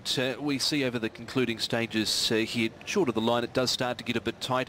It was on the inside, Winning Supreme, and coming through Universal Go-Go, out wider. Flying Force making some ground. Not far away was Bundle of Energy, and just getting quite tight there, just shy of the post for Winning Supreme. QPs 310 146.50, 110 92.50, 13 $68 for the QPs on our 4th of the night. Now the composite win, and it's A3, the other outsiders, $30.50, $30.50 there for the composite win. First 4, 1, 3, 5 and 10, 1,569 for the first 4. The quartet 10, 3, 1 and 5, $50,235. So $50,235 for the quartet. The double 3, 10, 1,832. The double 3, 3, $218 for the double. On races 3 and 4 this evening, double trio 2, 3, 10, 1, 4 and 3 through races 3 and 4, $455,025. So good old divvies there. Now the sectional times: 23.85 standard, 23.75, 23.43 standard, 23 flat, 24.08 standard, 23.45 standard time, 110 sorry 0.20. The overall time 1:11.36.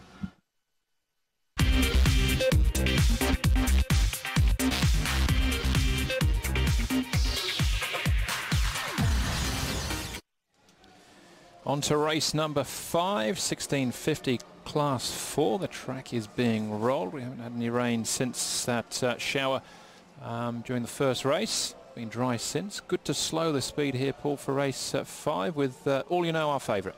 Yeah, and Polymer Luck and Wame Baby, the two noted front runners here. Starlit Night's drawn a bit wide, so he'll come across. Speedy Wally normally settles midfield. Charity Wings against the rail. Kingsman, the Sylph Association fans are all back runners. All You Know, just sort of in this speed map, drifted to the back, and Little Island's an interesting runner because he has been a bit handier in the past, but from barrier 9 they might tend to go back. But Polymer Luck or Wame Baby should lead. All right, All You Know then the favourite. Seems like a pretty good place to start our preview with jockey Douglas White on how he is coming into this evening's engagement. He's had a few niggling problems with his feet, but he seemed to trial with a bit of purpose last week, and he hit the line nicely, so he's looking and feeling positive. The blinkers are coming off. What do you make of that? Richard and I spoke about it, and we were both of the opinion that first up over the mile he could end up being a little bit keen and fresh, and we thought that now that he's matured, it would be to the best interest of the horse and connections that he raced without blinkers on his first up start. And fitness-wise, where's he at?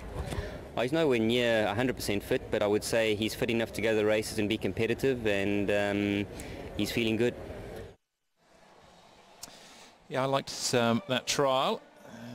I think he could be ready to go this evening. Fresh up tonight. It seemed the penny did drop at the back end of last season when he won on his final start, so I suppose that goes without saying. It's a bit of all-up money here, Paul. Yeah, well, a few outsiders winning. The favourites here have drifted, and a few of the outsiders have come in. So Kingsman is out to 970. Charity Wings is into 680. Dawame Baby 18 into 13. All You Know 320 favourite, but still favourite, but out to 430. Starlit Night out steady at 640. Little Islands come into 24. Speedy Wally, another big drifter. Zach Purden yet to get on the scorecard on a winning line here. 480 out to 610. Bottom 3 all come in. The Sylph into 14, Association Fans into 15, and the big mover is Polymer Luck down the bottom. Was $11 and now a $5.90 chance, so he's right in, and he's in fact second favourite now, Polymer Luck. Big TT tonight as well. There's still plenty playing here. 182,275, so still, as you mentioned, plenty paying after the first leg. Yep, Universal Go-Go. Had been going around at massive odds, Jenny, last season. Fair bit shorter tonight, so it would seem that a few found him.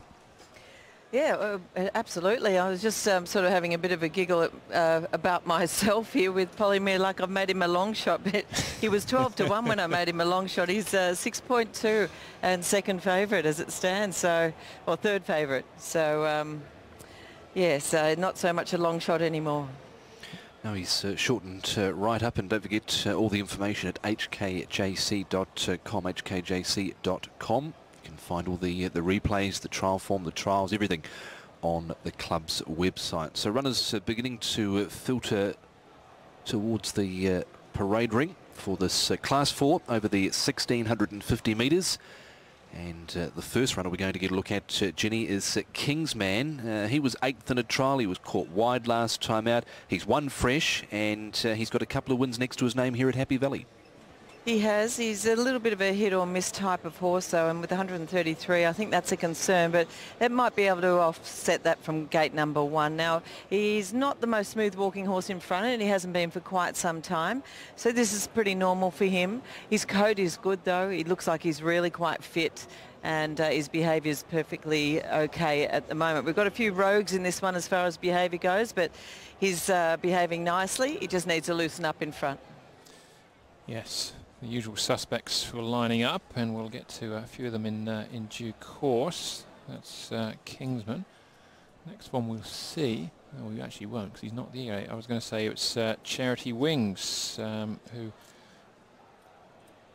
we're carrying Grant Van Neerkerk. Now we're going to skip him and go to Wa May Baby, Jenny. Tony Cruz and Dylan Moe from Barrier 2. He's a 4-time winner from 53 starts, a couple of those over course and distance, but he normally needs a couple of runs just to get going. Yeah, sometimes. Gate number 2, and he gets a claim as well, so he doesn't look too badly in. Horse that does possess some speed as well. He always parades nicely. He's a lovely athletic individual. He still walks out nicely enough as well. He did have a lameness issue back in July. On the 10th of July, he had a lame left foot, but he's had plenty of time to get over that, and it doesn't appear to be worrying him at the moment either. So I think he looks good. I would leave him there with a chance on looks. Horse that has won 2 in the grade, along with 6 other minor placings. Now we move to Charity Wings. Grant Van Neerkerk thought it was an okay trial, and gee, last time he cruised home quite nicely, I thought, to win here on the course over 1,650 metres. He's never been an overly big, robust type of horse, but I think he does look a little bit stronger, Charity Wings, here tonight. I like his pretty laid-back demeanour as well. He seems to be in fairly good order, and I think the fitness level actually looks pretty good as well. So I'm going to leave him there with each-way claims in this as well. All right, that's the 2. At 7 and 220, the win and place prices at this stage. Now the grey, All You Know. We heard from Douglas White, speaking out the blinkers as well. Sometimes unusual that he wins and then you take the gear off, but that's what we've done with All You Know, because I think he's a bit maturer now this season, Jenny. Yeah, look, he's coming off a really good trial, this horse, and his form towards the end of last season was very good, so we'll see if he can continue on his merry way. The horse, he just gets a little bit tense in the parade. He's not too bad. He does carry a bit of weight around the midsection. He's put on 16 pounds, and it does probably show a little bit with him. So whilst he's obviously a very good chance in this race, I'm going to leave him on a place line as far as looks go. Okay, All You Know. Douglas White, Richard Gibson teaming up. Just the 1 win, and that was here on the track from his 5 starts around the city track. On to Starlit Night, Derek Lung, and this runner here with the blinkers and the tongue tie on. He had a tough run last start, but to his credit, he was still there at the finish. Yeah, no, he's parading really well, Starlit Night. The winner of just the 1 race, but he has thrown in the odd good run here and there, and I think, you know, once he hit class 5, he started to improve a little bit. You can see how quiet and relaxed he is here in the parade. His fluency's very good, his fitness level's very good, and his coat's good too. So there's a bit to like about the way he parades here. I'm giving him a strong each-way chance on looks. Yeah, it was some decent early support for Starlit Night as well. He was favourite when markets first opened, behind Charity Wings on his last start. He was beaten a length. That was back on the final day here at Happy Valley last season. This is the 6th, Little Island, Manfred Mann and Jack Wong. 2 wins from 35. They've both been over course and distance. They have, and this horse has been very toey right throughout the parade so far, which is not unusual. He does tend to get himself a little bit warm. He's only a small horse, but he's neatly put together, and he's a bit of a hit or miss type of horse as well, so he's never been able to calm down. I think he looks okay. His fitness level's okay as well, but I'd only have him on a place line at best. So there he is, Little Island. He's big in the market as well, 25 and 740. For the son of Tavistock, Jack Wong, Manfred Mann. On we go to Speedy Wally, and he's won 4 in his career here in Hong Kong. He was checked at the first turn, he got his head up, he was caught wide, but I liked the way he ran home in his trial the other day, Speedy Wally. Yeah, look, his horse has always been a bit on the difficult side here and there in his races. He's not the easiest of rides, but Zach knows him very well. He's won 3 on him. He's had a number of placings as well. I think he's parading really nicely. He's a lovely athletic horse anyway, and he's still really smooth in his walking action. His coat's good. He does look well. It's not unusual. He often parades well, and he does tonight. He's won on his first start in the last 2 seasons. As Jenny said, Zach's won him 3 times from 8 rides. The Sylph is one of the characters we were talking about before. Jenny, a bit of a handful. He's heading out onto the track now. Did you catch him as he walked out? Yeah, I did. And you know what? That's the best I've ever seen him. Well, not best I've seen him parade. It's the best behaviour from him. Because he actually looks a bit old now. He is getting on a bit. He's an 8-year-old, and it's sort of starting to show a bit with him. He would need to improve a lot, but he did behave much, much better than I've seen him behave in the past. So that's some slight improvement there, but I'm happy to go elsewhere. The 9 is Association Fans. He's at $15. He's a bit of an in-and-out type, isn't he, Association Fans? Oh, you may call him that. He's been a bit of a rogue as far as behaviour goes in the parade in the past. But to be fair to him tonight, he hasn't put a foot wrong. The boys have handled him beautifully.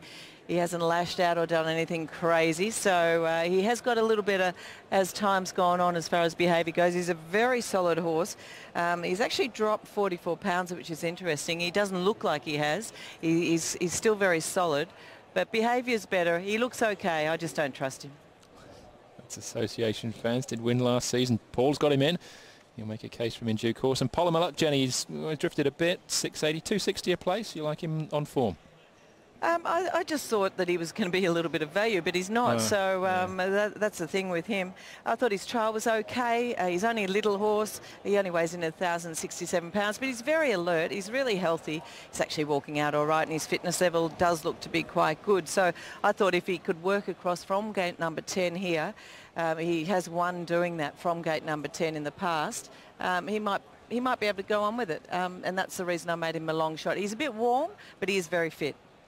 Collared late in the piece in a trial behind Sky Melody was Polymer Luck. The 10 at $6.90 and at $2.60. I think we've seen them all as they parade in front of us as we count down to what is race number 5 on the program. Paul, what's happening in the market?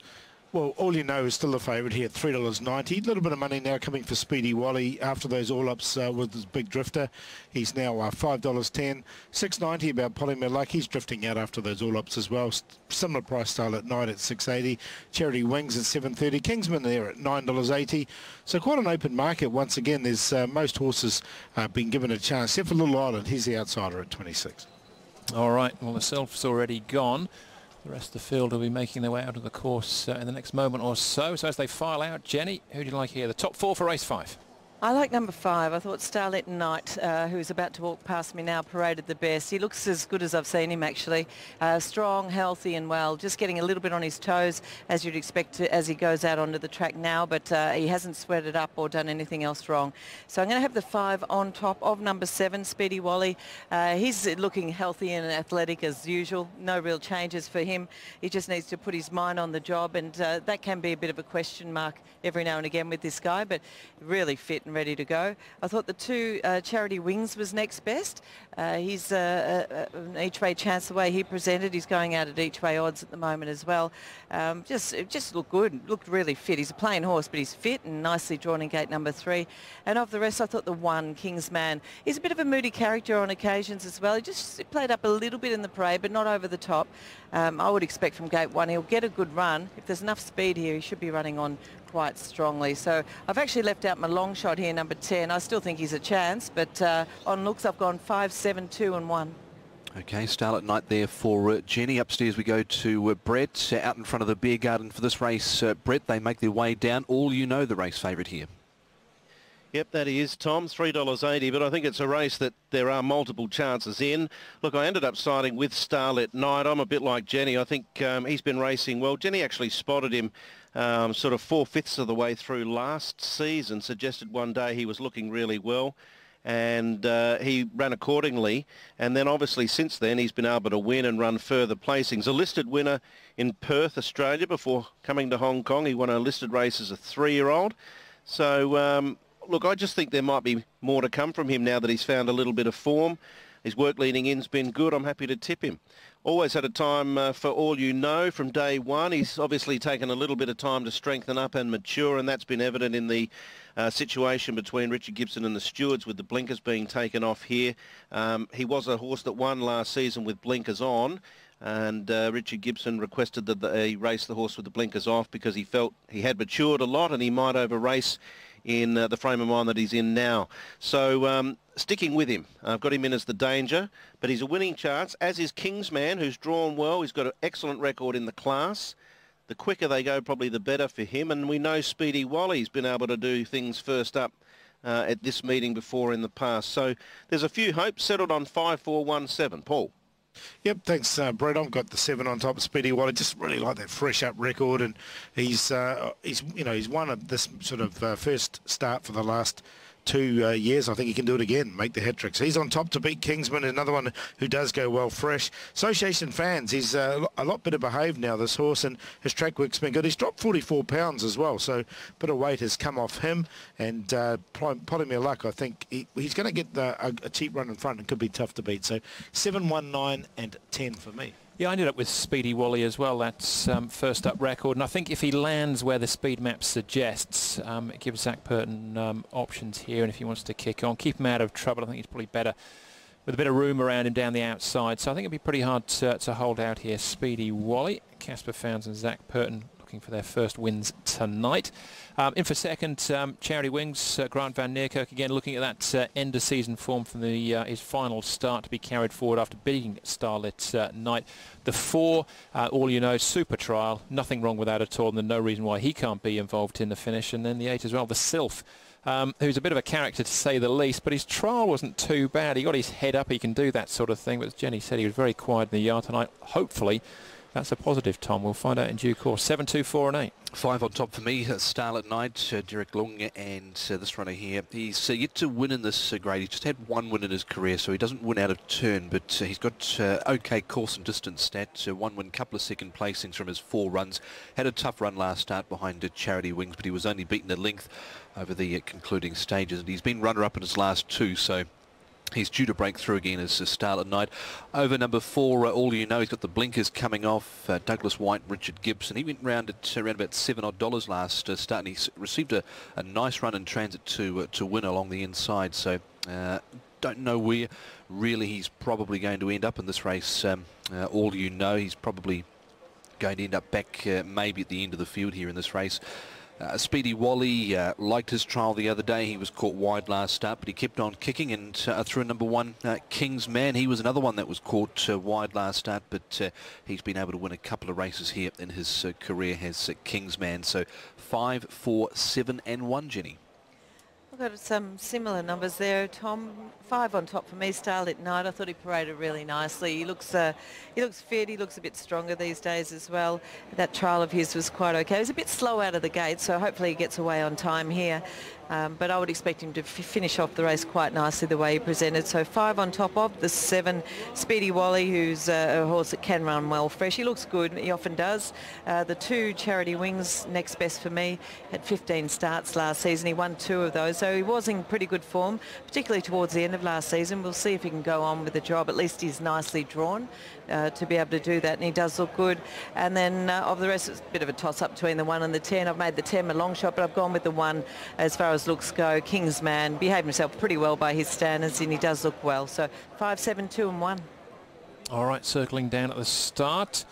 Speedy Wally, our second favourite. Paul, I know you like him, but how do you play it? Well, I think it's quite an open race. Kingsman goes well fresh as well. Association Fans has come up a big price, I thought, at 18. So box the 3 up in a Quinella place. Wally, Speedy Wally, I should say, Kingsman, and also Association Fans. He's coming in, Speedy Wally. He's back to his pre-all-up price now, $4.80. All You Know, still pretty steady favourite there at $3.60. Wally now, Speedy Wally, $4.70.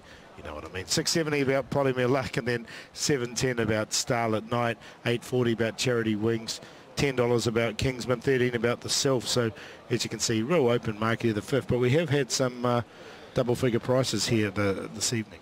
Hasn't been totally straightforward trying to find a winner here on the program tonight. A couple of rough results a little bit earlier on in the card. This is the back end of the program now. Some good racing still to come later on this evening, especially with the last race. So 350 here, All You Know. Douglas White, he went close in the previous race. Yeah, just chinned right on the line, wasn't he, Douglas White, there on Lotus Breeze. So he's got another chance here with $3.50. Blinkers come off All You Know, and did win really nicely at the back end of last season.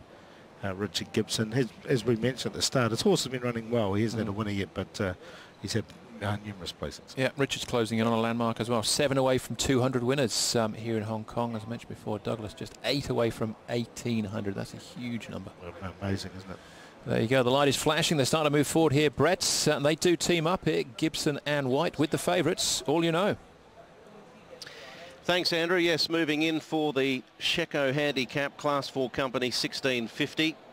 Big crowd in attendance here at the Valley tonight, as you would expect for the opening night of the new season.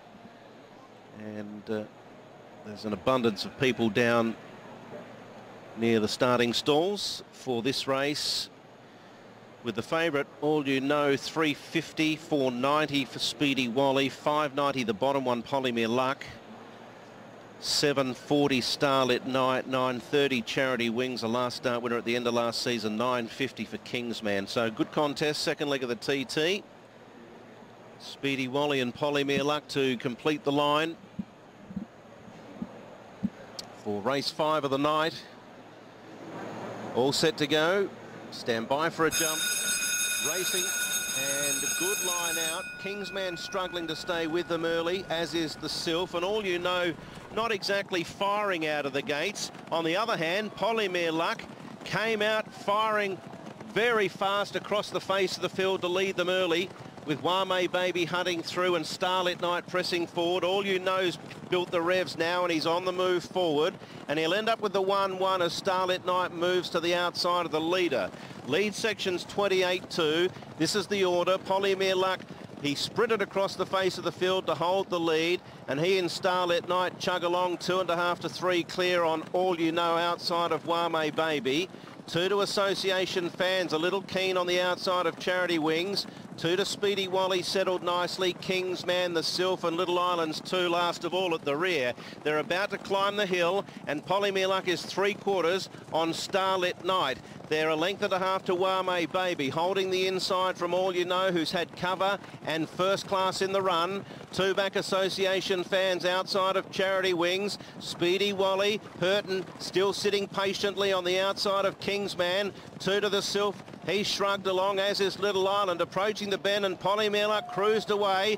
1.5 lengths clear now from Starlit Night, hard ridden. Wame Baby likewise, All You Know. Charity Wings, Kingsman, Association Fans and Speedy Wally. They've got to get Polymere Luck inside the furlong. 2 clear, All You Know.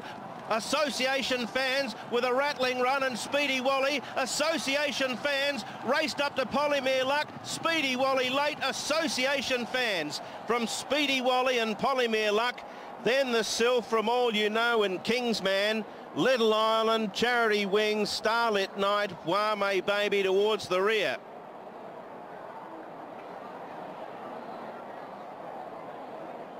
Association Fans has won in style here over Speedy Wally. They collared Polymere Luck, and 4th the Sylph or All You Know ahead of Little Island. Association Fans, well, there was a bit of chatter on Racing to Win about him. Roger Federer got beat the other day, but Association Fans triumphant tonight. Number 9, Matthew Chadwick and Peter Ho over 7, Speedy Wally, Casper Found, Zach Purton, and 10, Polymere Luck, Francis Loy and Keith Young. 9, 7, 10. Big barn storming run from Association Fans. That's his second victory at start number 24. 1:41.6 is the time. Here's the replay. And by for a jump. Racing, and a good line out. Kingsman struggling to stay with them early, as is the Sylph, and All You Know not exactly firing out of the gates. On the other hand, Polymere Luck came out firing very fast across the face of the field to lead them early, with Wame Baby hunting through and Starlit Night pressing forward. All You Know's built the revs now, and he's on the move forward, and he'll end up with the 1-1 as Starlit Night moves to the outside of the leader. Lead section's 28-2. This is the order. Polymere Luck, he sprinted across the face of the field to hold the lead, and he and Starlit Night chug along 2.5 to 3 clear on All You Know outside of Wame Baby. 2 to Association Fans, a little keen on the outside of Charity Wings. 2 to Speedy Wally, settled nicely. Kingsman, the Sylph, and Little Islands 2 last of all at the rear. They're about to climb the hill, and Polymere Luck is 3/4 on Starlit Night. They're a length and a half to Wame Baby, holding the inside from All You Know, who's had cover and first class in the run. 2 back Association Fans outside of Charity Wings. Speedy Wally, Hurton still sitting patiently on the outside of Kingsman.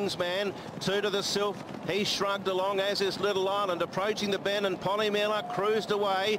A length and a half clear now from Starlit Night, hard ridden. Wame Baby likewise. All You Know, Charity Wings, Kingsman, Association Fans and Speedy Wally. They've got to get Polymere Luck inside the furlong. 2 clear. All You Know, Association Fans with a rattling run, and Speedy Wally. Association Fans raced up to Polymere Luck. Speedy Wally late. Association gets up for the win, the second for Association Fans after breaking his maiden in June of last year. There's the photo for 4th. Well, you know, the favourite just beaten to the punch there by the Sylph. He's not an easy ride, but he's got home in front here again. Double figure price, Tom. He's got that awkward head carriage, and just having a bit of trouble getting the saddle off him. And now at 225.50 and 52. 7 second Speedy Wally, $19.10. Third Polymere Luck at $18.50. Quinella 7-9, $549.50. The TS returned $8,993.9710, and the trio 7, 9 and 10, $808. $808. Jenny, he's come home here with that awkward head carriage. Has Association Fans to blouse them all out? Well, he never makes it look easy. He's won the 2 races now, Association Fans, and he's owned by the Hong Kong Racehorse Owners Association Syndicate as well. So well done to them. Well done to Matthew Chadwick. That was his 5th ride on the horse, so he's got to know him rather well, and he knows a bit of his antics. He gets ahead on the side, he swishes his tail, he does a bit wrong, but he's got some ability, and he's picked up his 2nd win. So well done to the connections. Well done indeed. First win of the season for Matthew and for Peter Ho as well. Paul, your faith was repaid. Yeah, look, he was Mr. Angry earlier in his career, but he seems to have, well, he's putting it all together on the racetrack anyway, which is the main thing. And look, he's had 2 wins, so it's not too bad. So, you know, how was he hit the line strong? I think there's probably more to come. Yep. Speedy Wally ran well once again. It was a good run, and Polymere Luck almost stole it. I thought Speedy Wally, just before the home turn, just looked a little bit flat for 50 or 60 metres until Zach sort of got him balanced up in the straight, and then he made good ground, but the winner was too good in the end. All right, we'll have a look at that in a moment as we see the patrol. But Association Fans, actually a few of them came from the back. The one that was didn't fill in the frame, but Little Islander was last early, but stayed on quite strongly in the closing stages. But Association Fans, it's the second leg of the quaddie, lands here at over 20 to 1. 182,000 left after the first leg of the TT. I almost said quaddie then, didn't I? TT.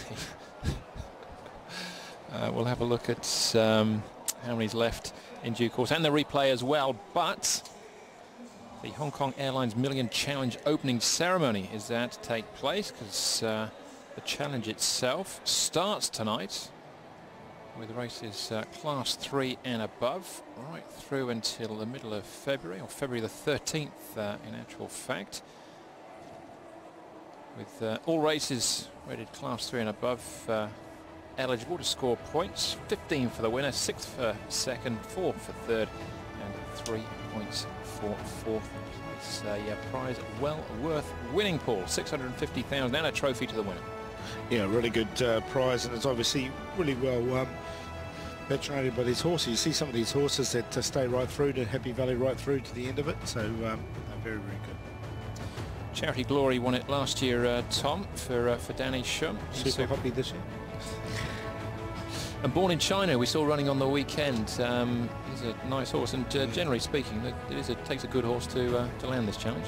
Yeah, and he actually tied, was the second runner-up with Imperial Gallantry with Paulo Sullivan there. They both got 42 points for the Hong Kong Airlines Million Challenge. And again, no doubt it will be hotly contested this year. So it kicks off with our next race number 6, where our favourite is Eagle for Ricky Yu and Victor Wong. Then we've got the 7th is a Class 3 as well.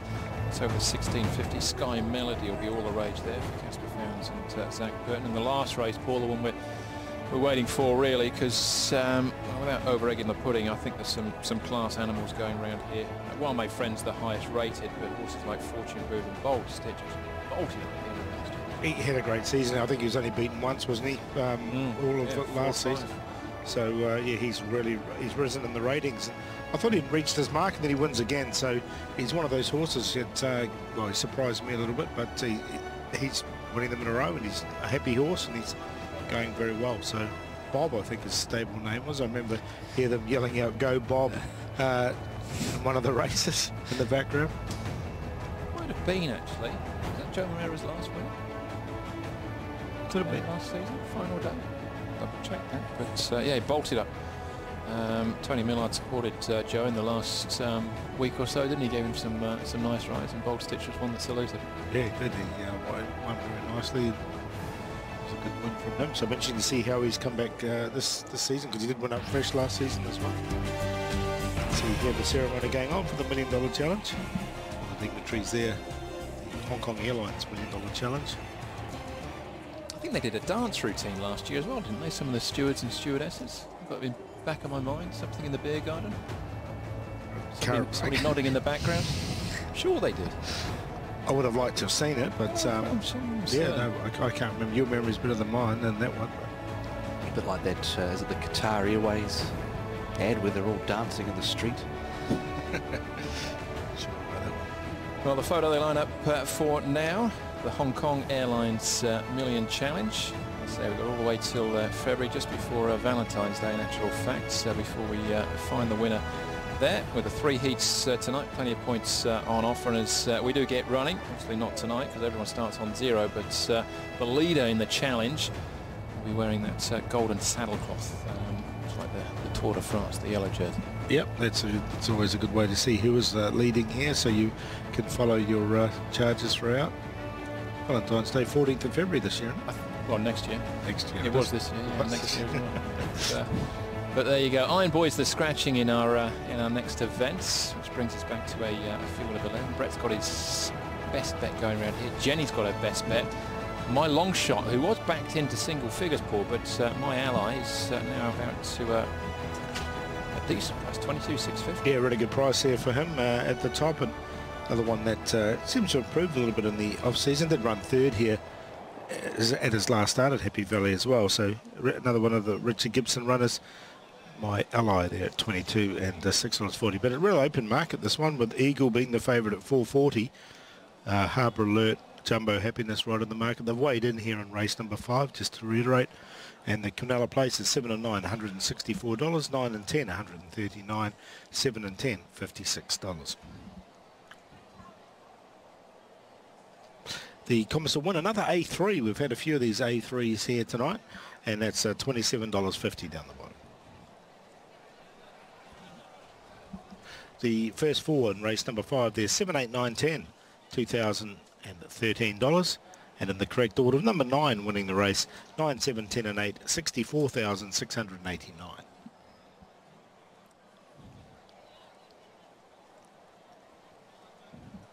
The double, 10 into 9, $2,280.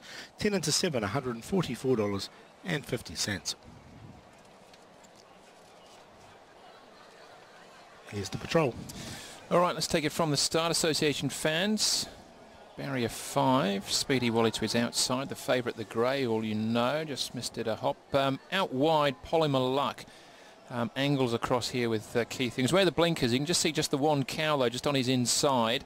He is a tricky customer, Folly My Luck, but finds the front here, gets rolling. Starlit Night moves forward, the grey All You Know.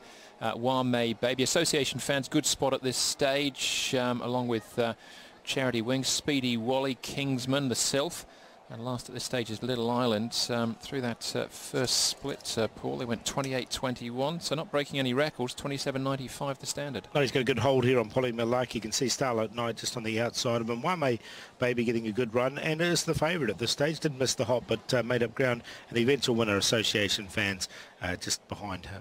Yeah, so they're all, again, getting a nice run. Not too many complaints. The pace looks solid enough. I say the first split wasn't overly quick. 24.26 the second, which is bang on standard, then 24.76, which is 2/10 outside for the third. But Polymaluk is actually racing quite generously at this stage. Starlit Night happy on his outside. Wame Baby just coming under a little bit of a niggle. And Association Fans, Matthew Chadwick just trying to get him rolling.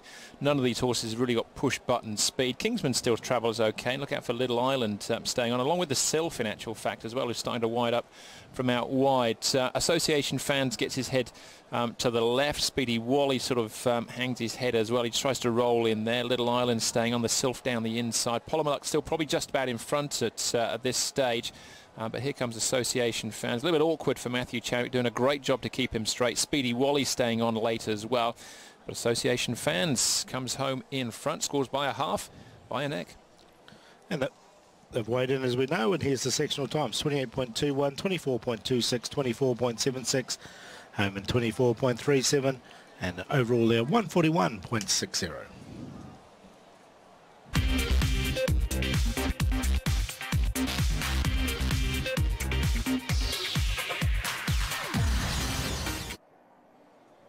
All right, horses in the yard already here, so Fairy Twins take a check on his movements back on the 14th of August from Chung Fa, and the speed map looks like this, Paul. Yeah, Phantom Falcon's drawn wide, so he'll go across towards the outside. Eagle's got the lightweight. My Ally should get a nice run just in behind. Harbour Alert's trialled well. He likes to go forward. Jumbo Happiness just in behind. And a quick check on the market here. Yeah, we'll just go through the main ones because they're already in. Jumbo Happiness is out to 470, and the new favourite there, Eagle, 450. The big move is Storm Soldier, 39 into 17. Generous Heart into 12. Jolly Convergence, 28 into 22. And Good For You, 19 into 14. But the big mover there was Storm Soldier, 39. He's halved in price. Yeah, massive 17. Go there. But Jumbo Happiness is the big drifter. All right, okay, he's still favourite at this stage, just ahead of Eagle. Get a good look at the grandstand and the beer garden. A massive crowd, as you'd expect, for the first night here this evening. And just a reminder that Iron Boy won't be going round here. Race 6, number 9 is out. Wow, that took a whack, Paul. 182,000 down to 1,594. So, yeah, not many involved at all. But there's still a few going into the last leg. Of course, it's a big jackpot. Yeah, and there's a bit of quality about this race as well. All right, I think we've got most of them in the yard, Jenny, so we'll start off with My Ally for Richard Gibson and Chad Schofield. Previously trained in Germany and finished third in the German 2,000 Guineas when he was there. Yeah, look, his runs here have been okay, particularly that run behind Hot King Prawn. That was 2 starts ago when he was able to run third. He looks in pretty good order. He's just started to get on his toes now, but first couple of laps very calm and collected. 2 handlers on him here. Nice enough individual. I think he looks reasonably fit as well. And I wouldn't be surprised to see him run a bit of a race. There's not much wrong with him. He's not a bad type. Yeah, and he's in, I know Andrew really gives him a good chance here. $22, $6.30, third in the German 2,000 Guineas. We saw Andoyas, who did something pretty similar when he came here, and he was a good horse here at Happy Valley. Fairy Twins goes well fresh, Jenny, 880, 870 now, and 230, comes back off a stress fracture. He does, and that was to his his right leg, this horse. He's bandaged on his bumpers. He's really quite fine-skinned, but he's still got a healthy enough glow to it, and he looks like he's done plenty of work. He looks really quite tight and fit, this horse, behaving beautifully, very alert as well. He looks good. Yeah, I didn't mind his trial, Fairy Twins. Give him a chance here, and the fresh up record as well, 2 from 3. That certainly catches the eye. Chris So and Derek Lund combine here. 872.30 about him at this stage. This is our favourite, Jenny, Jumbo Happiness, a 3-time course and distance winner. The last time as favourite That was getting on for a year ago, though, back in October. Yeah, look, he's had a bit of an injury as well. In fact, he's had a lot of health issues over the years, this horse. The most recent one being an injured right front proximal check ligament. So he's been in the wars a bit. No bandages on him. You can see he's a little bit of a shuffly walker, but he's an athletic type. He's really healthy, and he does look like he's done plenty of work. So he actually looks really fit. And I think from gate 2, he's probably going to get himself a nice run as well. So he's left there with a chance. He doesn't look bad at all.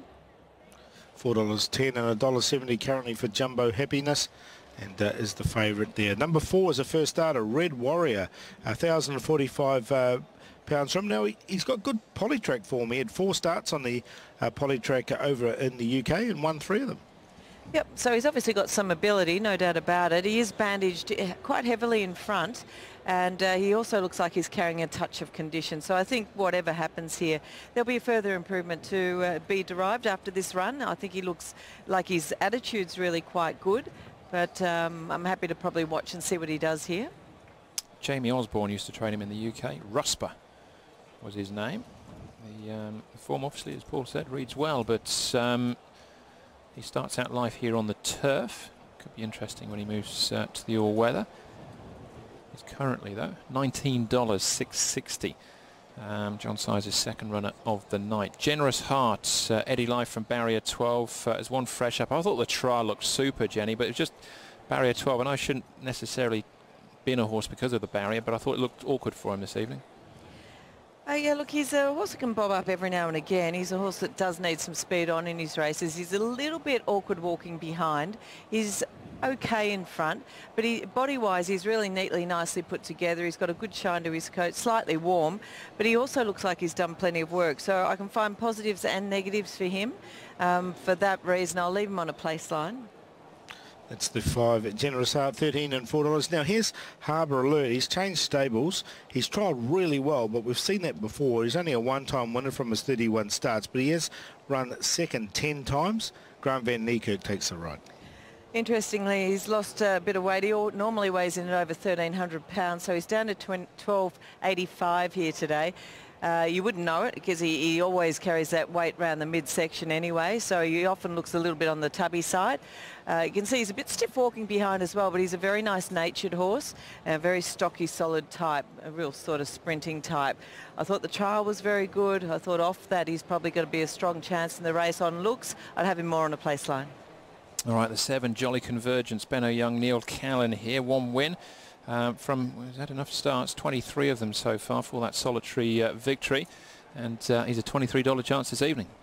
Behaving himself really well, very laid back individual. He's a bit on the plain side, but he is also really quite fit looking as well.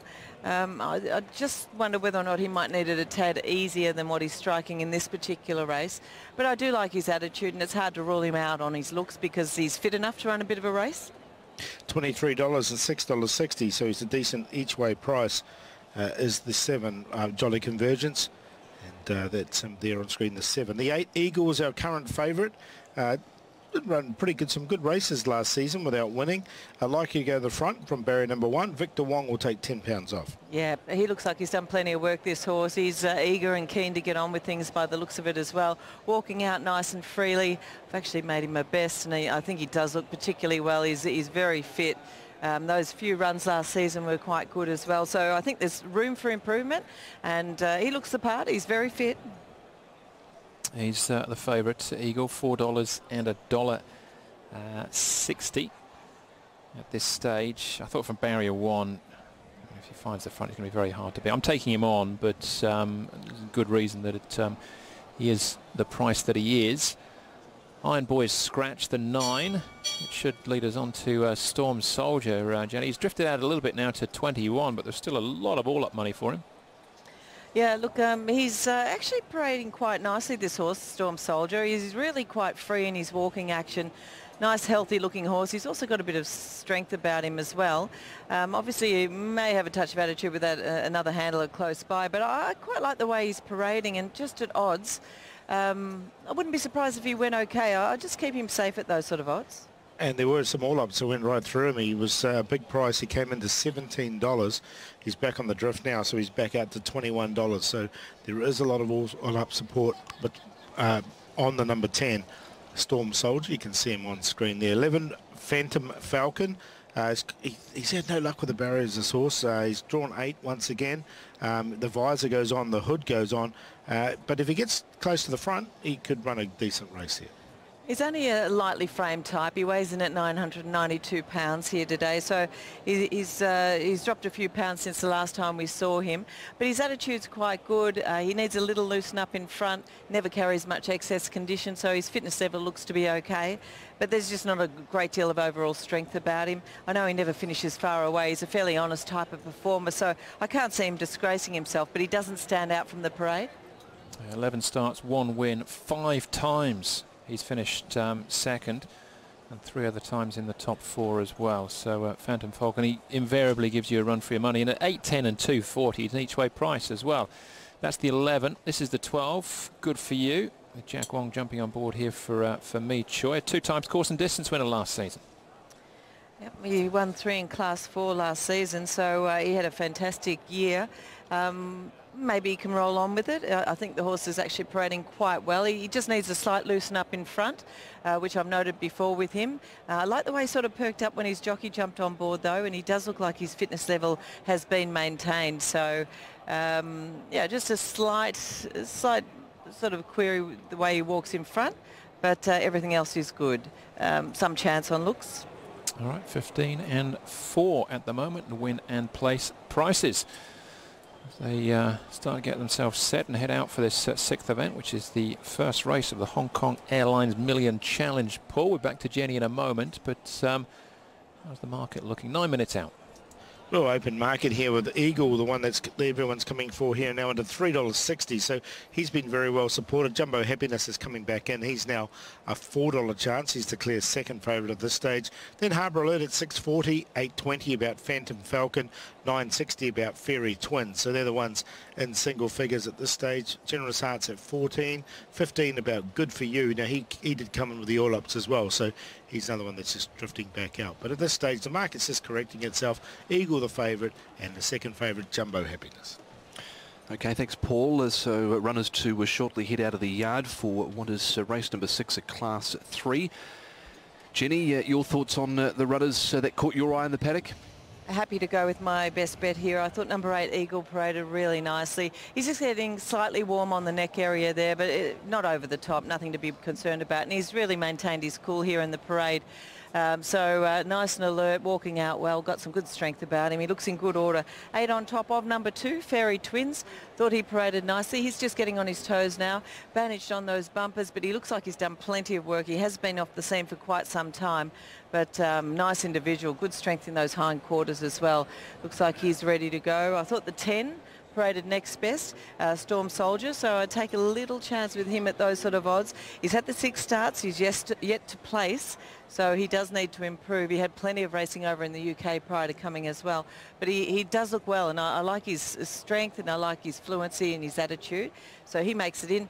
And the 1, I thought My Ally was the next best. He's a nice individual. He drops down into Class 3 here, and I would expect off a rating of 80 here he might be able to perform. So 8, 2, 10 and 1.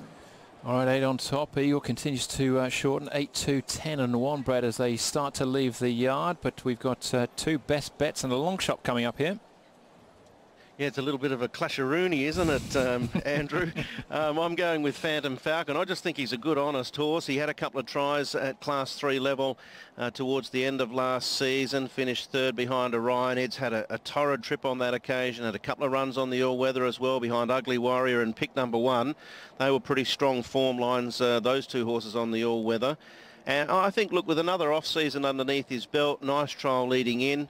Lightweight here for Karis Teton, and a couple of little gear changes, a hood and a visor going on. I think he'll travel forward. The key is he'll probably need to get outside of Eagle in the early stages. I think those 2 potentially might both look for the lead. Harbour Alert's another one, but if he can sit outside of Eagle and they can stride together down the back and not overcook things, then I think he can give Eagle a run for his money in the stretch. So on an each way basis, you're getting a better price about Phantom Falcon as opposed to Eagle, but I've got them running the queue, so 11 to beat 8. 6 Harbour Alert, obviously an interesting runner. He's had some lameness injuries, issues, including a quarter crack back in March, so he's had a fair bit of time off, gone to Tony Millard. We saw a Harbour horse run well on the weekend that had trialled well. This has also trialled well. This beat Country Star in his trial by about 9 lengths. Country Star didn't completely flatter the form earlier, but it was a very good trial in the mornings on the dirt. And then number 1, My Aloe. I know you're going to make a case for him shortly, Andrew. He is a horse that has matched up against Rise High Gunnison, Hot King Prawn and California Fortune at his last 4. One of the runs he put in a superb effort when third behind Hot King Prawn. That reads pretty well for a contest like this. He's not out of it, I wouldn't have thought. 11, 8, 6 and 1. We'll go with an each-way horse here as well, Brett. I'm going to go with the number 2, Fairy Twins. He's coming back from that stress fracture, but he's had plenty of work. He does go really well fresh, this horse. Derek Long from Barrier 5. I think he'll get a good run in transit. And at $10, I think he's a bit over. So I've got the 2 on top to beat the 6, Harbour Alert. Chain Stables always runs honestly. I think he'll run honest once again. Eagle from the front. Victor Wong will take that weight off, and I think he can run well. And the one you like as well, Phantom Falcon, got him there for 4. So went 2, 6, 8 and 11. Yeah, I think the horse on screen is going to be the hardest to beat. That's the reason he's favourite, because he's drawn and weighted to get the perfect run here. But I'm with Paul here, Fairy Twins. We're seeing him now, and Derek Long. I think you've got to ignore the last run really behind I Victory. I mean, I Victory is just in a different class, and it was all the way back in February as well. The trial coming into this looks solid enough for me, and I think from Barrier 5 he shouldn't have too many excuses from there. Eagle, Jenny's spoken about him, and he looks great in the yard. The one, My Ally, Class 3 for the first time. Brett just rolled through some of the form he's produced. I think ultimately he might want a little bit further than the 1,200 metres, so I could see him staying on strongly, and at 24,570 happy to take him each way. And then the 3, Jumbo Happiness. Again, his course and distance form looks pretty handy, Tom. And Casper Founds and Zach Purton, a formidable combination. They certainly were last year, and I expect them to be again this year. 2, 8, 1 and 3, but my long shot here, My Ally at 24 and 570. I've chucked in a long shot here as well, Harbour Alert, but he's not that long, to be honest. He's at 7.20 and 2.30. I like the way he went forward in his trial. He led from the get-go. He beat home Country Star in that trial. And he's had a change of trainer. He's gone from Paul O'Sullivan to Tony Millard and Grant Van Neerkerk riding, and he's a horse that I think can race relatively handy. So 6, Harbour Alert to beat 8, Eagle. He was a bit costly for punters 2 runs ago behind Double Valentine, but last time out, again, he was in the market. He was beaten 2.5 behind Buoyant Boy, and his most recent trial I thought was good behind Montreal. So he needs to be included, I think, the 8, and that is Eagle. Of the rest, Jumbo Happiness, he gets a tick. Casper Found, Zach Purton. He's had a couple of trials leading into this. He's got a good course and distance record. He's had 3 wins from 9. And of the rest, I threw in the 11 here. Phantom Falcon, who's got a couple of gear changes. He ran 3rd in a trial behind King Open. He was caught wide last time out. He never really seems to run a bad race. So 6, 8, 3 and 11, Jenny, as they're at the start for race 6. Yep, well, I've gone with the favourite here, number 8, Eagle. I've made him my best bet as well. He's a really nice horse. He's by Fox Wedge. There's quite a number of nice types by this particular stallion, and I thought he paraded really well. He's nice and fluent. He's very strong, and he's run some good races. So I think from gate 1 with his lightweight here, he really gets his opportunity. Of the rest, number 2, I thought Fairy Twins paraded well. He looks like he's been revved up to run well fresh here. He's a good horse when he's right. He's only had the 13 starts. He's a 6-year-old, so he's had a few little problems over the past. But he does look like he's really in good condition at the moment. So number 2 goes in as a Quinella horse for me, the 10, Storm Soldier. Nice individual. Hasn't done much in the 6 starts, but he does look good. So I'm taking a chance with him at odds. And then the 1, My Ally. Another one going out at reasonable odds. Over 20 to 1 as it stands, but he does get the class drop and looks in pretty good order. Perhaps he can also get a nice run from gate number 3. 8, 2, 10 and 1. All right, 2 minutes out. There's some money coming for one of the runners. Paul shorting up one of the best bets. We'll get him in a second, but how do we play it, do you think? Well, I've probably gone away from everyone and gone with Fairy Twins. I just think he's over, so 10 and 250 I've got each way. So I'll let you guys all fight out your little best bets and everything, and I'll just go with someone else. That way I can keep out of it. But at this stage, Eagle's the favourite at 350 from Jumbo Happiness at 360, so not much between them. Brett's best there, Phantom Falcon, plenty of money coming for him. He's the 3rd favourite now. He's into 620. $7.90 about Harbour Alert, and then $10 about Fairy Twins, $18 about Good For You. Kofi and Ann, you see I'm staying well out of it here, the Diplomat, and after that Generous Hearts here at $17 as well. So Red Warrior, the first starter, interesting here, he's $16 a win now and $7 a place, so it looks a bit skew-whiff there with Red Warrior, a bit of money coming for him as well. But at this stage, Eagle was the favourite at $3.40. He's interesting, Red Warrior, isn't he? I mean, it's as far as the jockey's concerned, Alberto Sana, absolutely nothing wrong with Alberto, can get the job done, but you know, if Zach had been riding him, maybe it might have be a bit shorter, wouldn't he? Would have been a bit shorter. Phantom Falcon 580, so he's been hit again, the 11. So yeah, Eagle 340, 370 Jumbo Happiness. He was the early favourite, Jumbo Happiness, so still plenty of support around him. 580 Phantom Falcon.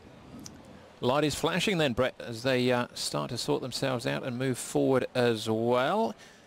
The Phantom being supported, but Eagle still solid favourite at this stage. Final leg of the triple trio with a few still playing, looking for a share of this massive jackpot tonight. It'll be a nice little result to get, wouldn't it, Andrew? Be a decent consolation coming up nevertheless, but the big piece of the pie is what everybody's after, and this is the final leg. Of course, if you managed to bow out earlier on, there'll be another jackpot on the weekend regarding the TT as they move up. Race 6, good betting contest. Good quality class 3. Eagle $3.40, $3.80 for Jumbo Happiness. $5.80 now Phantom Falcon. And the newcomer Red Warrior 20 down to 16, so he's trimming up.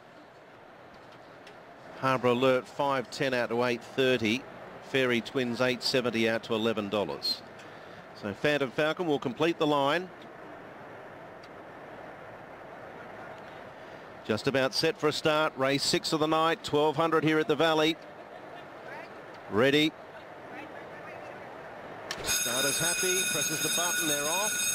And off the inside, Eagle bounced away beautifully.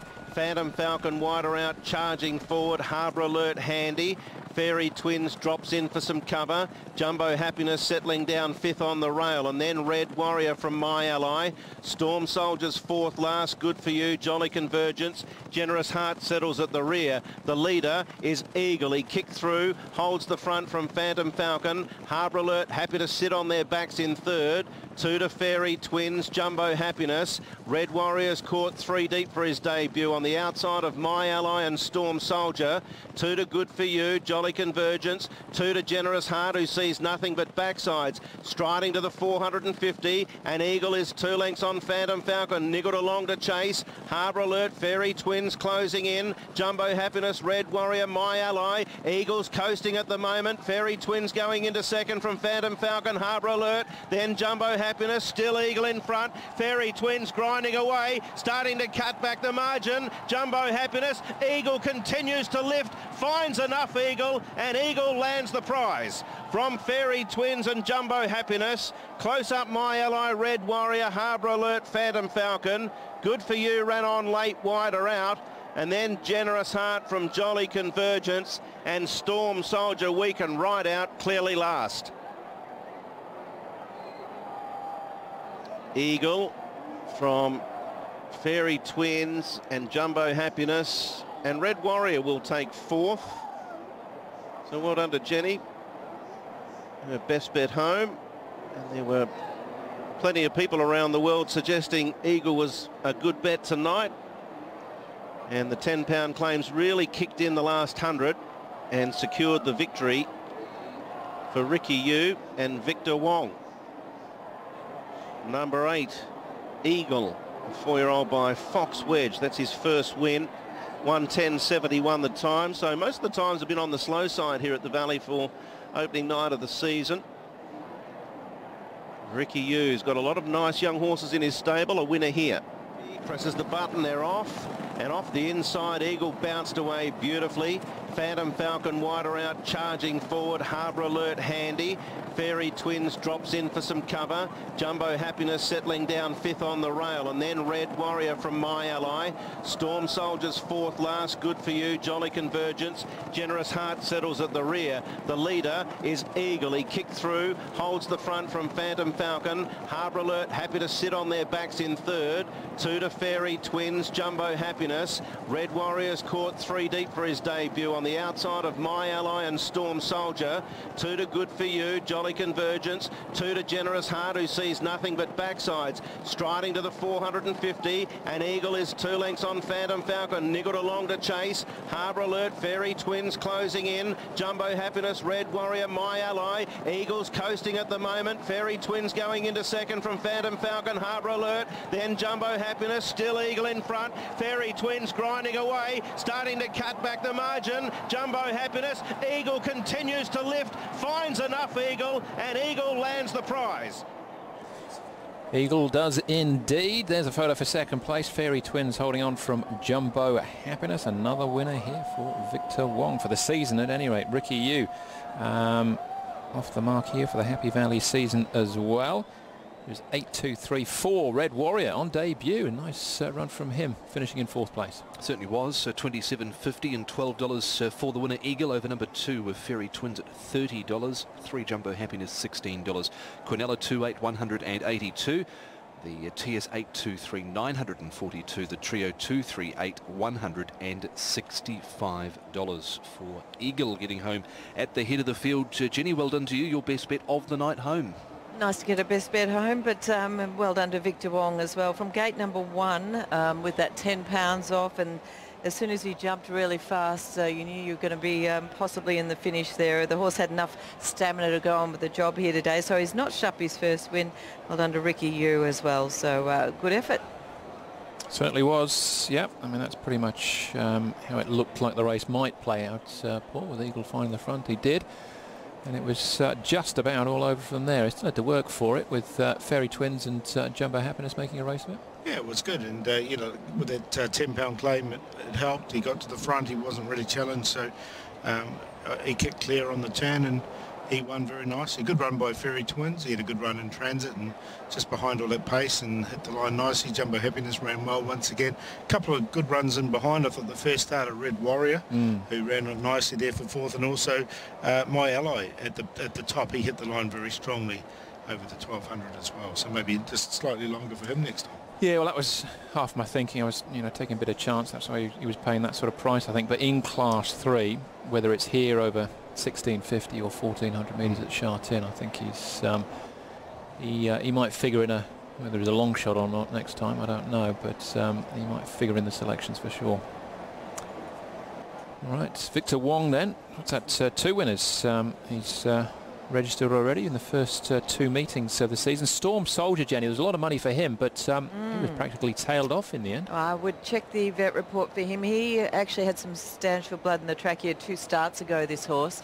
He's not down as an official bleeder, but I would think internally or something must have gone amiss there, because he actually stopped really quickly in the straight.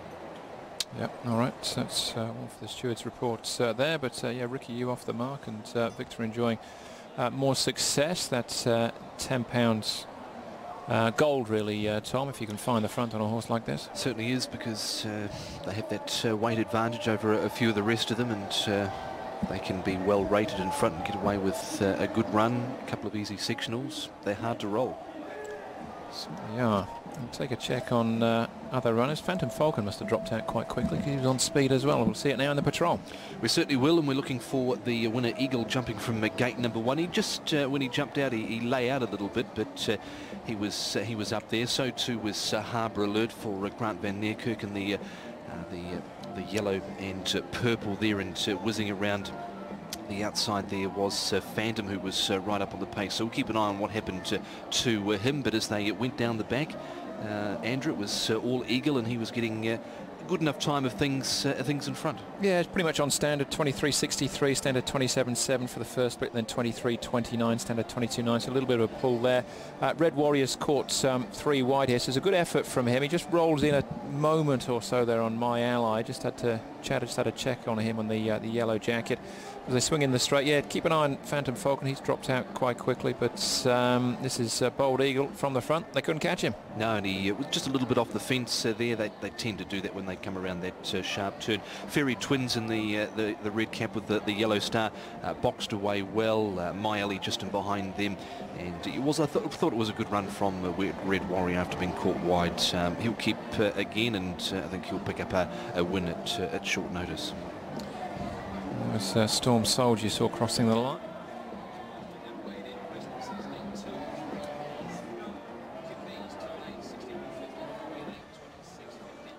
Two and 3, 67.50. QP's on race number 6. Now, as far as the composite win was concerned, A1 the selection here, $16 with the 8 scoring. That was Eagle. First 4, 2, 3, 4 and 8. $860. Quartet in order, 8, 2, 3 and 4, 16,342. The 4 Red Warrior on debut, finishing in 4th place, John Size and Alberto Sana. Now the double, the winners on races 5 and 6, 9 into 8 or 9, Iron Boy being the scratching, $614, and 9 into 2 the consolation, Fairy Twins running second, $257.50. Of course, Association fans winning the previous race. Triple Trio's gone off. 4,675,711. 1, 3, 10, 7, 9 and 10. Then 2 plus 3, 8 or 9. Any 2 of those. The consolation has returned you $12,973. You found the first 2 legs there. 1, 3, 10, 7, 9 and 10. They all went as well. Sectional times 23.63 the first split, standard 23.7, 23.29 when standard is 22.9, and then 23.79 when standard is 23.4. Overall 110.71, still outside of standard for the class, which is 110 flat.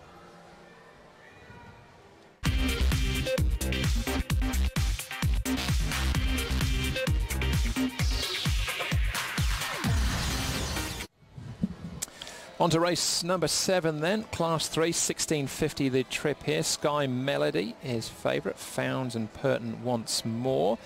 As far as pace is concerned though, Paul, where are we looking? 2 horses that are front runners are Multi Go-Go and Land Grant. They're both likely to go to the front. Thunderstorm race is pretty handy. Should get a nice run there. Happy Spirit did lead when he was a bit younger. He's just getting a bit older now as a 7-year-old. So we should see where he goes. Lucky Girl's versatile, can go forward or back. Cloud 9 has led over longer distances, but shorter one there. And you can see Sky Melody, Happy Life tend to go back. All right, well, Sky Melody, the favourites, will be ridden by Zach Purton. Yet to ride a winner tonight, Zach. 2 more chances. Let's get his thoughts on this one, Sky Melody. He showed last season that he was starting to put it together, and unfortunately at his last start he had heart arrhythmia, so we can forget about that. But his run the start before was quite good, and he seems to be in good form at the moment. His trial was nice, he finished it off well. So if he can repeat that performance at the races, I'm sure he's going to be competitive. He's been given 118 pounds. That's fairly light for you, isn't it? Yeah, I'll ride him 2 over.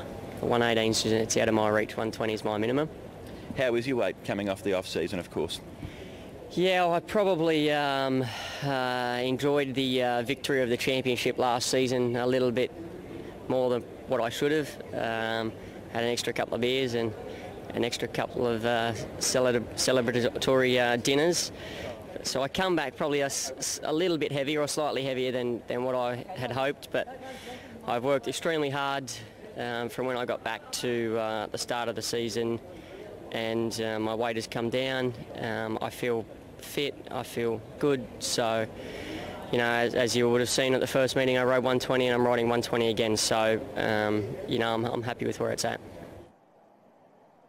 Foot, he's £2 over here. It's 118 to 120. How's your weight through the off-season, Paul? Do you enjoy a couple of beers and a few dinners as well? Yeah, I did, but it was pretty steady. It was quite hot where I was, so did a lot of walking. Not intentionally, but managed to stay pretty steady. But well done to Zaki. Well deserved there, a couple of beers for him. But anyway, Thunderstomp 790 out to 910. Land Grant's out to 690. Lucky Girls 13 into 11. Goldfield 20 into 18. Happy Life 14 into 9, so plenty of support around him. Happy Spirit 30 into 26. Multi Go-Go out to 10. Sky Melody out to 250. Cloud 9 at 20. McQueen's come in from 21 to 15. Ho Ho Field 23 into 16. And the market has moved a bit, but I think it'll just correct itself. All right, so that's the all-up market. The second double trio, Paul. Yep, there's a graphic there for you for the scratching there. One of my favourite graphics. So you need number 2 with 3, 8 or 9. Any one of those two. For those graphics, you can read it there for yourself.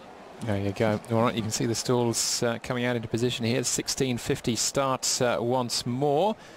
First horse into the yard is Happy Spirits, and we'll be focusing on him very shortly as the rest of the runners make their way down the walkway as well for this Class 3 contest over the 1650. And that is where we're going to start, Jenny, with the 6.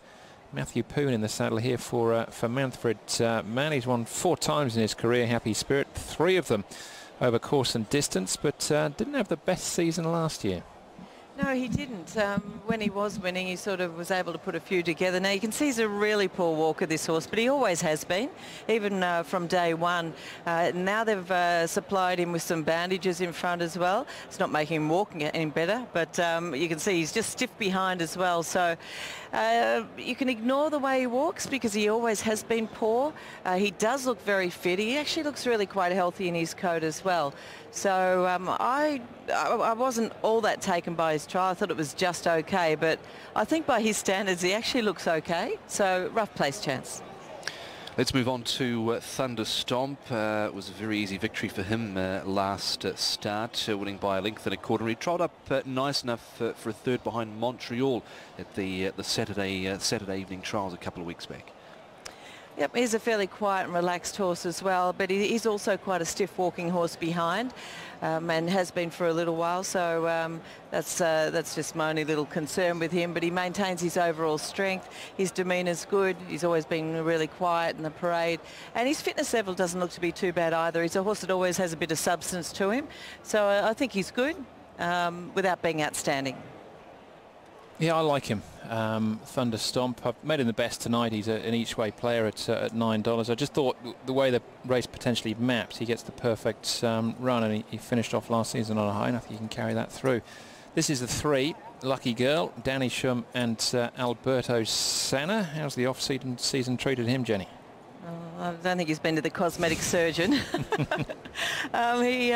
He looks okay by his standards, to be fair. I think he's a big, tall, lanky, plain-looking type, but he's always had a very quiet demeanour, and I think he's walking out okay as well. Perhaps a little stiff walking behind, but not too bad, and I wouldn't completely dismiss him as far as appearance goes. On we go to Land Grant now, who's at $7.20. Victor Wong in the winner's circle. Tony Millard has had 3 trials to prepare for this. Not seen since running second back in May. Yeah, look, I was never much of a fan of this horse. I always thought that he never really put in his races, but he really did put it together towards the end of last season. I think Tony's just got him flying, or he did have him flying at the end of last season, so we'll see if he can go on with the job. He actually is quite a nice enough individual. He's a sort of a scopy type, athletic, good healthy coat on him. Needs a little loosen up in front, but everything else about him is good. His fitness level looks good as well. So, yes, I can give him a chance. Yeah, there'll be a bit of competition for the leads, but were Land Grant to find himself in front, again with Victor Wong on board, an uncontested lead, much as he had when he won at Sha Tin, he'd be hard to beat, but I think he'll get a bit of competition out in front. Goldfield, a Grade 1 winner in Argentina, Jenny, before he switched to Hong Kong, but that was over a little bit further, up to 2,500 metres. Showing a touch of attitude here, Goldfield. He's wanting to throw his head around, swish his tail, just giving his Mafu a bit of a hard time. There's another Mafu just close by as well, just if they need an extra hand. Now, apart from that, he's actually quite a neat, nice horse, and he looks really fit, good shoulder strength about him, and walking out well when he's walking. It's just I'd like to see him just calm down a fraction, but I'm going to leave him on a place line because I think he's fit enough to run a good race. Yes, he certainly looks excited to be here tonight. It does Goldfield. Over we go to Happy Life. Tongue tie being reapplied here. Wasn't really giving away too much in a recent trial, was Happy Life. Yeah, a lot often depends on his behaviour as well, this horse. I've seen him go absolutely crazy in the parade, and he's just starting to rev up now. He looks good, but he can really lose the plot, so I'll keep an eye on him. If he doesn't get any worse than this, I would give him some sort of consideration, but he may, and he's a good chance of getting worse. All right, multi-go-go, Jenny. Thorough professional, and he won 4 of his 5 starts, course and distance. Incredible stat. Yep, really is, and I think from gate 10 here he's likely to go forward, and he's just such an honest type of performer. He was in terrific form towards the end of last season. He's a very calm and relaxed horse. His coat looks immaculate. You can see that for yourself, a really nice healthy shine, and he still walks out really well. So I've got to leave him there with a chance. His fitness level looks terrific as well. On we go to Sky Melody, a winner at the trials, but had an issue last start, Jenny, with the irregular heart rhythm.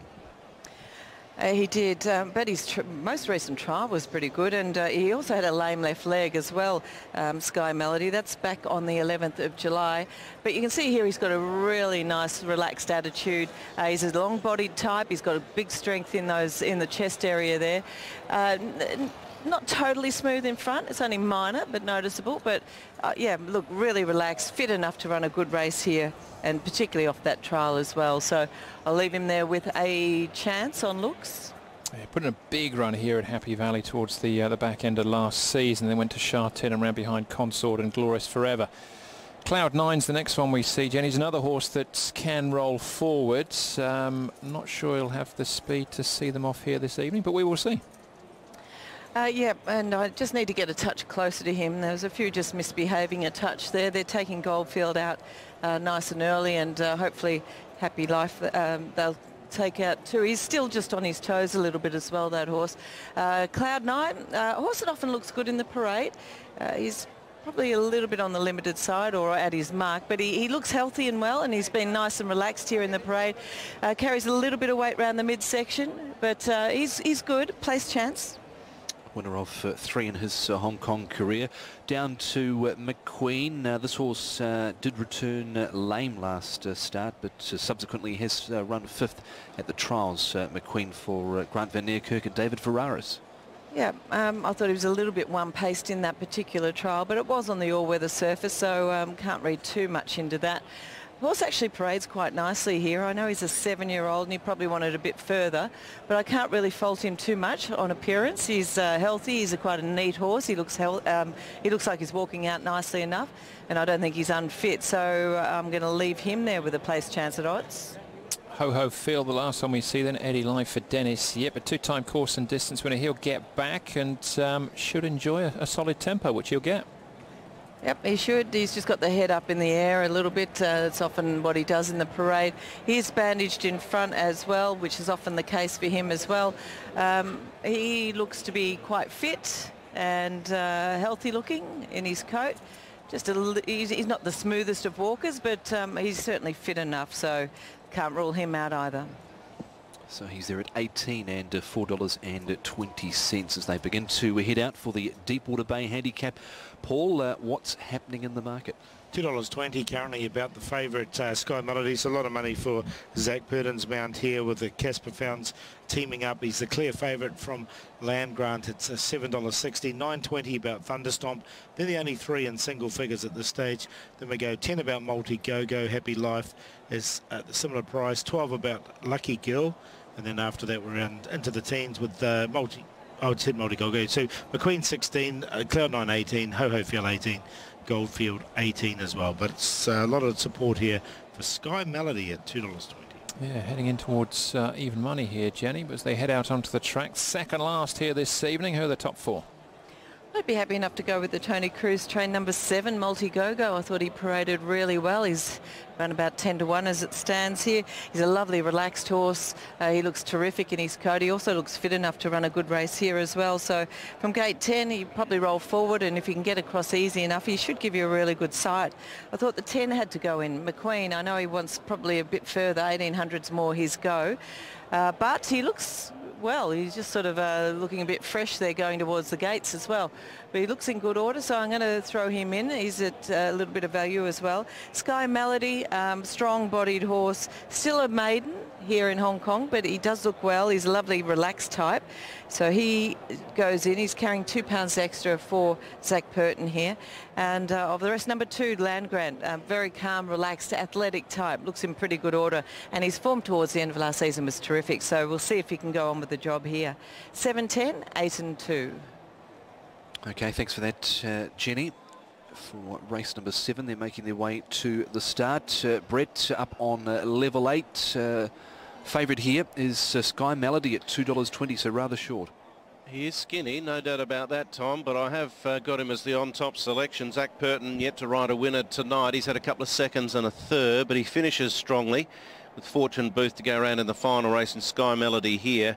That second placing behind Brave Legend was a really solid run. He came from a long way back. He thundered home, and I think he's going to have a fairly progressive season, Sky Melody, for the Casper Founds Yard this time in. And should there be sufficient pace, I think he'll be pretty hard to hold out. We've seen a few come from the back earlier on in the night, and Sky Melody will probably be doing the same. I think he can probably overhaul Goldfield, who's a horse I'm going to throw in at a little bit of value. Solid form behind Super Chic Exultant. Obviously Jade Fortune on the all-weather last start, I think probably didn't suit him, the all-weather track, but he had some solid form from overseas, drawn well. I expect him to make his presence felt this season as well. Land Grant obviously was in good form at the end of last term. He's often a horse that does his best racing in the second part of his campaign, but he's kept ticking over under the guidance of Tony Millard in the off-season. Trials sort of suggested that that was the case. He's got the claim as well. And Thunderstomp's done nothing wrong. He's right up to a rating now of 80. He's got the barrier number 1, but a good win from him last start, but he had the 10-pound claimer and a lot of weight off his back, whereas tonight he's got to carry it, and that was my little concern. But trial suggested he hasn't lost anything in the off-season. 8-4, 2 and 1. They're on the track and 4 minutes out. Thanks, Brett. Yeah, I've made my long shot in this race. Happy Life. I know he was playing up a little bit there in the stalls, in the parade ring, but his track work's been very good leading into this. He's changed stables. Peter Ho, I think, has got him going really nicely. Tongue Tie comes on him. Currently a $12 chance, so I do like Happy Life each way here. Derek Long on board. I think he'll get the race run to suit. Multi Go-Go will be on the pace. I think he'll go well. Sky Melody is the favourite, and I think he's a big chance as well, down to $2.10 now. And for fourth, Lucky Girl, who has won off a rating of 85. He's rated 75 and has run well at Happy Valley before. So ended up with the numbers 5, 7, 8 and 3. Thunderstomp for me. Paul's got his long shot. This is my best, but he's an each way price. He's 10 and 2 at the moment. Thunderstop, win and place. And from barrier 1, I just thought Keithy will just pop him out and sit behind the leaders, whoever that turns out to be. Multi Go-Go likes to roll forward. Land Grant, I think Cloud 9 will have the pace, but there should be some decent tempo early, and Thunderstomp should enjoy that. So he goes on top for me. The 8 in for second, Sky Melody. A lot of respect, certainly for the way he trialled, and I was all over him after his Happy Valley run last season, but I think 2.10 short enough, but he will be somewhere in the mix, I think. The 11 Ho-Ho Phil, he's going to love this all this speed, and I think he'll be staying on. He actually has an entry for Sunday as well, interestingly enough. That's over the mile at Sha Tin. So we'll see how he goes here. 22 and 470. And the last one I've thrown in is Goldfield, because I know he's getting a bit worked up, and this might be on the sharp side for him, but I think there's a bit of quality about this horse, Tom, so I'm not going to leave him out completely. 1, 8, 11 and 4 from me.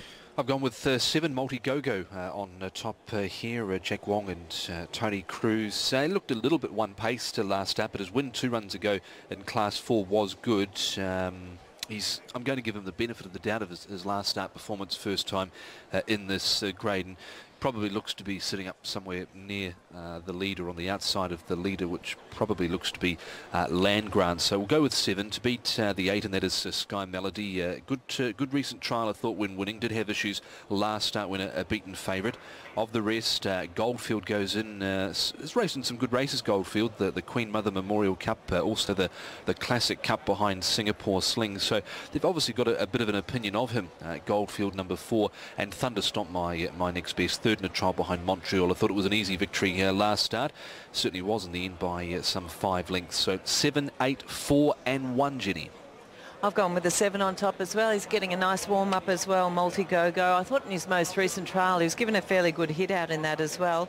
I don't think he's lacking for fitness. He's a fairly calm and relaxed type of horse, so nice little warm-up here would probably do him the world of good too. So got him on top from number 10, McQueen.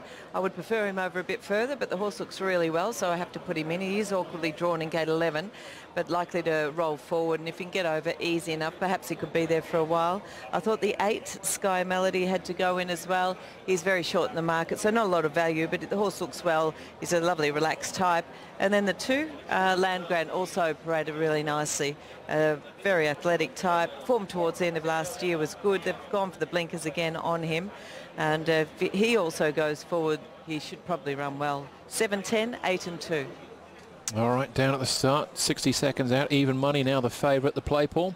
Yeah, my long shot here, I was each way.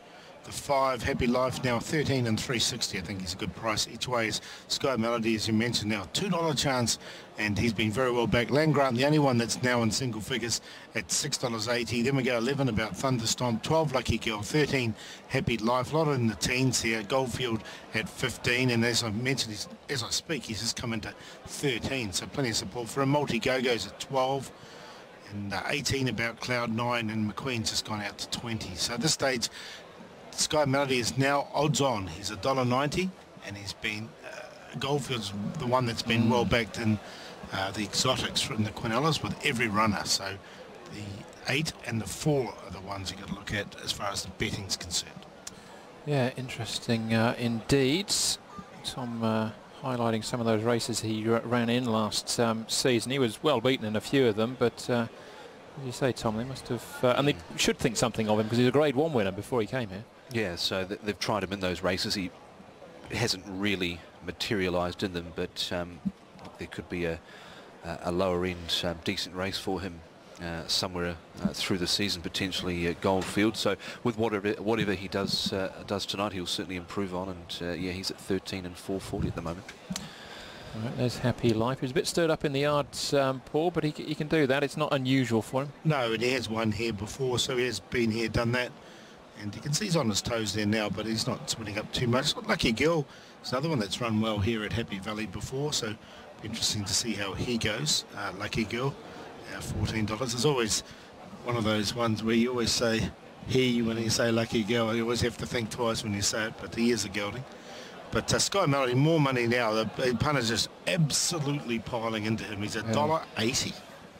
But if he runs like he trialled, then you know he's going to be hard to beat. But I didn't have him. I thought there'd be a lot of money for him, but I didn't really see him as an odds-on favourite here. So I think if you're looking elsewhere, you're getting.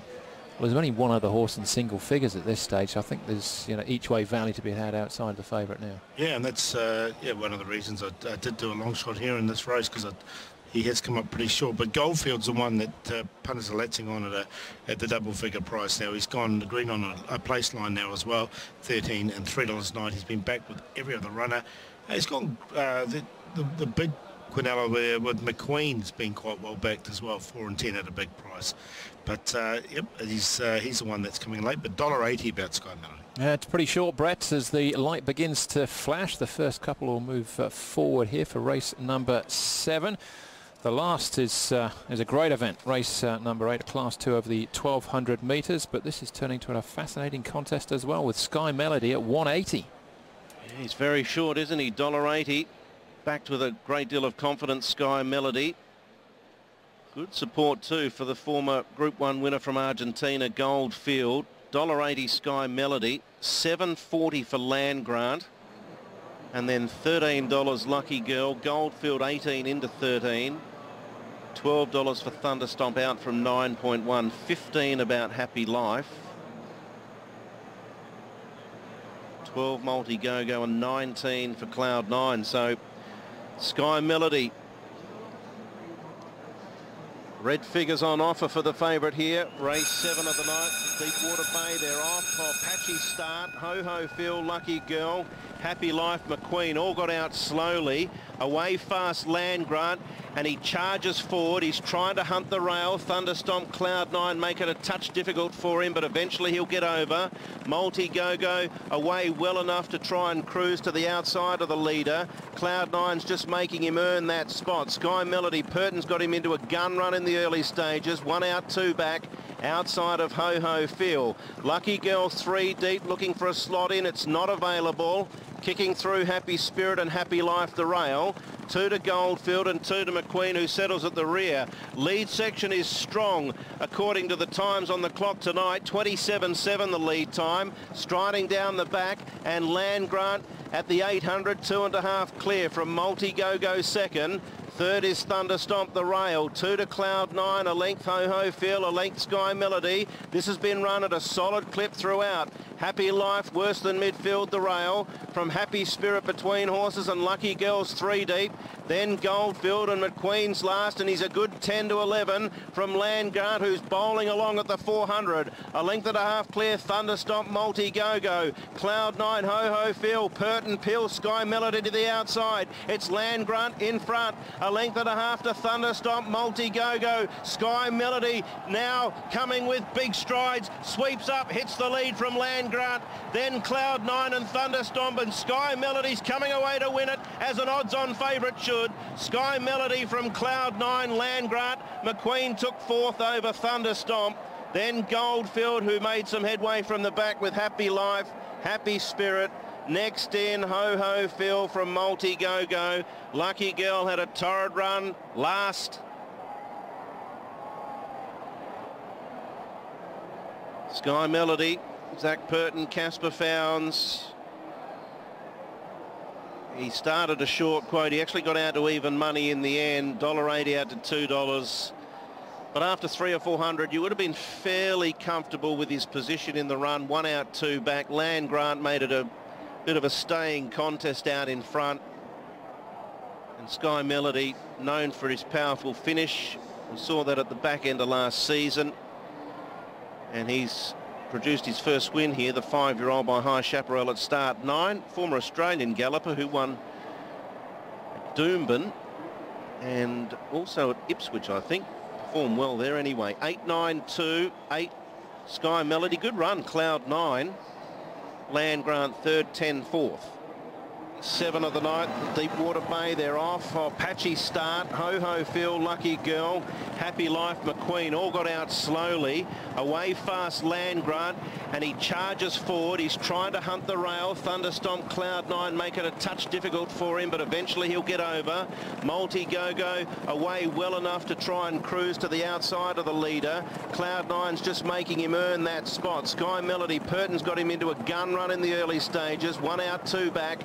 Outside of Ho Ho Phil. Lucky Girl 3 deep, looking for a slot in. It's not available. Kicking through Happy Spirit and Happy Life the rail.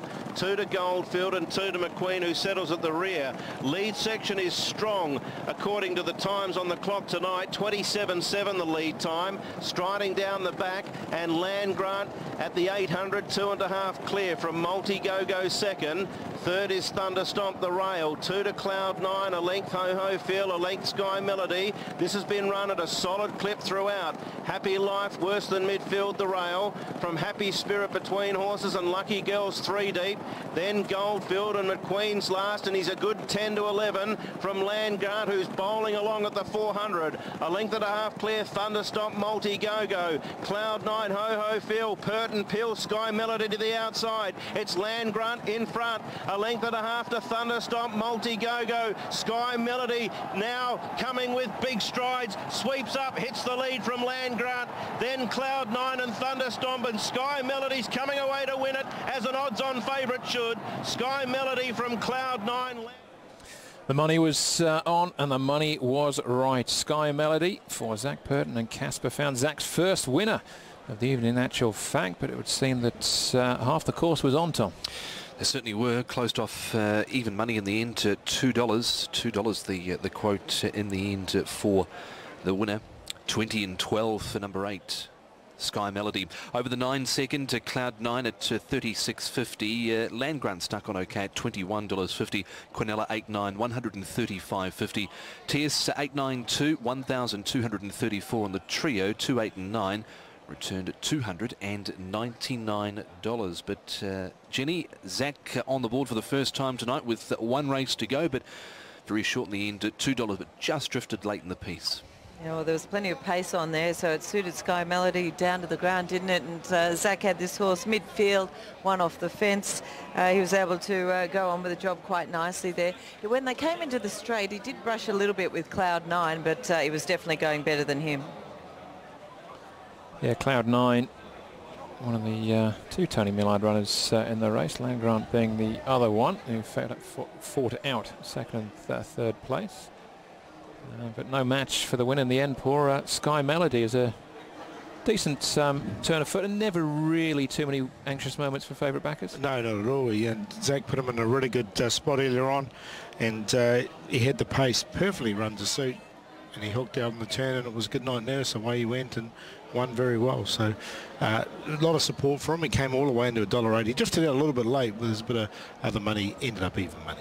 All right, let's see it from the start. Barrier 8 is where Sky Melody comes from. You can see the yellow jacket, just a bump with Land Grant as they come out of the gates. Multi-Go-Go out wide, and the white sleeves trying to roll forward, as does Land Grant and Cloud 9. That was expected. Thunder Stomp, red blinkers, just taking a sit in behind the speed. Sky Melody very happy. Lucky Girl is just trapped in an awkward spot at this stage. Happy Spirit.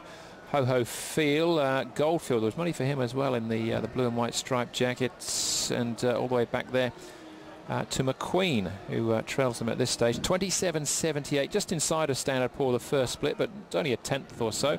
But Land Grant happy out in front. Yeah, he seemed really happy bowling along there. Multi-Go-Go was happy just to sit behind him at this stage. You can see in the 1-1, Cloud 9 going well, and just behind him the eventual winner, which was Sky Melody. It's a Lucky Girl just struggling to find some cover at this stage. Sky Melody, though, does, and is following Clouds 9, who's following Multi-Go-Go, and behind the pace setter Land Grant. Ho-Ho Feel is, so he's going to be backing up on Sunday, so it'll be interesting to see what he can do, and keep an eye on Goldfield as well, because there's a lot of money for him. He's second last as they start the swing for home. Land Grant still happy in front. The second split was on the quick side. Third split was 5/100ths inside, so he's been rated okay out in front. Land Grant just didn't have the final kick. Swing into the straight. Thunder Stomp didn't have much left to offer. Multi-Go-Go likewise. Cloud 9 stays on, but Sky Melody just winds up here and just got too much. Happy Spirit and Happy Life down the outside. Multi-Go-Go cries enough. Goldfield making up a bit of ground on the inside. Ho-Ho Field drops out as well, but Sky Melody even money favourite, bit too good here. 1 3/4 by half in 140.37. Yes, good performance there from the favourite for Zach Purton and Casper Founds. 8 and 9 the QPs, 56.50, 2-8, 31.50, 2-9, $133 for the QPs on the penultimate. Righto, the composite win. Overnight favourites, A1, $15.50. $15.50 for the overnight favourites there, A1. Now the first four, 2, 8, 9 and 10, $849. $849 the first four.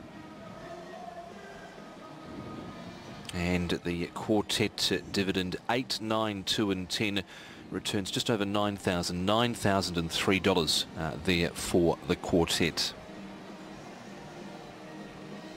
Double, 8 and 9 with 8, races 6 and 7, 57.50, 8 and 9 with 9, $82.50 there for the double. Now the double trio dividend, 2 plus 3, 8 and 9, any 2 into 2, 8 and 9, returns $6,197. And the Jockeys Challenge final result, Zach Purton. So 2 meetings down. 2 Jockeys Challenge results to Zach Purton. 28 points he racked up tonight, and securing the win there in race number 7 aboard the favourite Sky Melody.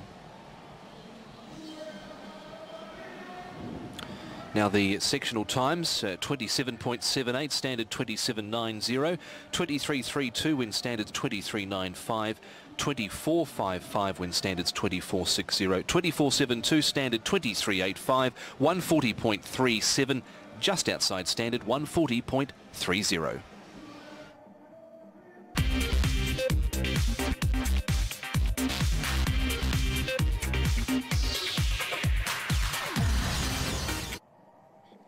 Final race on the programme then, 22 minutes away. It's a Class 2 over the 1,200 metres, and there is a bit of class about this as well, Paul. The speed, there's a few that like to go forward. Yeah, plenty of pace here. Perpetual Treasure from the wide draw can go forward. Cheerful Jet likes to lead. Also Fantastic 8 has got pace. Magic Legends has led before. Alma Baby's one that is a little bit more versatile but has led. Super Hobby should get a really nice run in behind, as will Fortune Booth, Wame Friend as well. But Wame Friend's another one that has gone forward over slightly longer, but at this stage it looks like it could be set up for one of those. Bold Stitch should go back. All right, okay, let's check in though with Chad Schofield. He'll be riding Super Hoppy here. It's currently 740 and 220 in the market. Chad, you rode Super Hoppy in a gallop on the turf leading into Wednesday night. What sort of feel did he give you? He feels really fit for his first up run this season, and he's got a nice lightweight and a good draw. He was quite impressive in Class 3 last season with Danny Shuman. I think up in grade with a lightweight, he's going to run really well.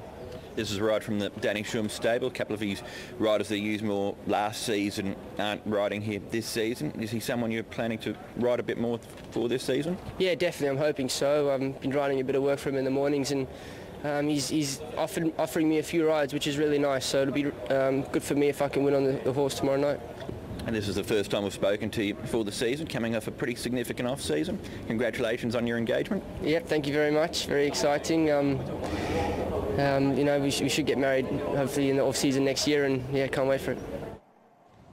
Yeah, congratulations to Chad and Hannah. So invites will be in the post, I'm sure, Paul. Yeah, no doubt whatsoever. Wame Friend would be a good stag party as well. 16 out to 19. Super Turbo out to 16.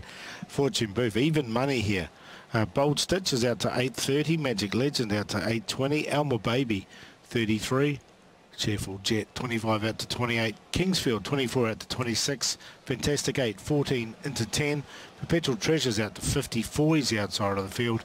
And Super Hobby 720. Just heard from Chad Schofield 750. Always available if selected for those type of Ross. You are. Absolutely. Yeah, Hannah actually does some work here, Jenny, as well, doesn't she? Down in the beer garden, does the fashion interviews for the Happy Wednesday team. Yep, she certainly does. She does a very good job as well. So I'm sure they've been busy down there tonight. Well, there you go. If you've got half a chance, if you come here to Happy Valley, turn out in your bests, you might get a chat with Hannah as well. Righto, runners are coming in. Don't forget hkjc.com for all of the action on the replays and trials and whatnot. Everything to do with the club, but visit the website. Righto, number 10 into the yard here first. Jenny, Perpetual Treasure. Look, all the form's on the all-weather track, isn't it? It certainly is. He's still got a touch of his winter coat as well. You can see he's really quite stiff walking behind, and in front he also needs a little bit of a loosen up. He's a neatly put together small horse, and I don't think he looks too bad by his standards, but slightly warm, a little wintry, and he needs a loosen up. So I'm happy to wait for him to get back on the all-weather. All right, that's the 10, Perpetual Treasure, 51 give or take. 10 a place at this stage. Barrier 10 for him. His first up record's all right though. He's won and placed a couple of times, and the trial was all right as well behind Bold Stitch. Back to the top of the handicap though, Jenny. Wame Friend, Tony Cruz and Dylan Moe. He's another horse that's gone well fresh in the past. He certainly has. He won it over 50 to 1 last time, first up, so we know he's capable. He always parades well. He's a lovely, calm, relaxed type of horse. He still walks out nicely. He's a 6-year-old now, and he also looks like he's done plenty of work. He looks really fit. So if you fancy Wame Friend, I can't turn you off him because he looks really well. Racing ahead, some good horses, the likes of Super Turbo, Hot King Prawn, Winner's Way there in the Chartin Vase, and he only beat one home. He was in the Southern Legend trial, and he ran 8th through that trial, did Wame Friend. Here's the grey Super Turbo, who comes through that race with Wame Friend, but Super Turbo was the winner, and he wasn't tested, I thought, in a trial behind Fabulous One. No, interestingly, they've kept this horse an entire. He's only a little horse, so he's sort of a little strong type of horse, I suppose. 1,051 is what he weighs in at, but really neatly put together. Good healthy coat on him. He's behaving himself nicely. He is quite fit looking as well. And I think he looks as well as he can at the moment. So gate 11's obviously going to be awkward for him here in the big weight because he's only small, but he's strong and he's well for him.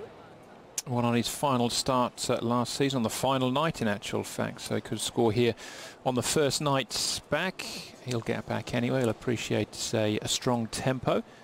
And, well, at 16 and 370 in each way play. Here's our favourite, though, Fortune Booth. Zach Purton already confirmed as the Jockey Challenge winner tonight with that win in the previous. And Michael Friedman looking his first win of the season. This could be his flag bearer, though, this season, Jenny, Fortune Booth. Yep, he's always been a nice horse. Every time he comes into the parade, he's got a really good attitude. Got a couple of handlers on him here, but he looks to be in pretty good nick. I just need him to turn this corner so I can get a better look at him as they're putting themselves into place. You can see he's very alert. Coat's terrific. He looks like he's done plenty of work. He looks really fit. Good strength in the chest area there. They've applied some bandages to him, which is interesting because he hasn't worn them in the past. But I think he looks really well. I find it hard to fault him in too many ways at all. Actually, he's walking out nicely, so he's really well. 210, 130 Fortune Booth's quote. Over we go to Bold Stitch, and he's had a really good last few months. Bold Stitch won 3 of his last 4, and the other one he ran second behind Infinity Endeavour. How does he look? He looks well. He's a horse that's got just a tiny little capped elbow on that off front there, and you can see that for yourself. But he's a lovely athletic horse. Coat's terrific. Slightly warm on the neck area, but good muscle strength in the shoulder. And I think he looks in really good nick. He looks like he's very fit. His form towards the end of last season was outstanding. So we'll see if he can go on with the job here. He looks good. All right, yeah, he won 4 out of 5 last season, a super effort, runner-up on the other occasion. Also here over the 1,200 metres. Up in class, though, this evening. First time he finds himself in this grade. He's 8 and 2. 8.0, 2.0, the price for Bold Stitch at the moment. Karis Teeton and Tony Millard combine with him. Move to Magic Legends next, who made a really solid start to his Hong Kong career and then tapered off for a bit, but he's won fresh up in the past, and I thought his trial looked solid coming into this. Jenny, he was behind Super Turbo at the back end of last season. Yeah, I didn't mind his trial either, I've got to say, Andrew. He's one of these horses. He's always been a really lightly framed horse, 1,006 pounds, so he hasn't thickened out or, you know, hasn't got stronger in any sort of area at all, which I would have liked to have seen. But he's a talented enough horse, so just judge him on how he is. He needs a little loosen up in front. I think he looks quite healthy, but yeah, really lightly framed, so more a place chance for me. Magic Legend, the 5. Over we go to Alma Baby here with Jack Wong riding. Comes out of a race behind Hot King Prawn, beaten favourite 2 runs ago. What do we make of him tonight?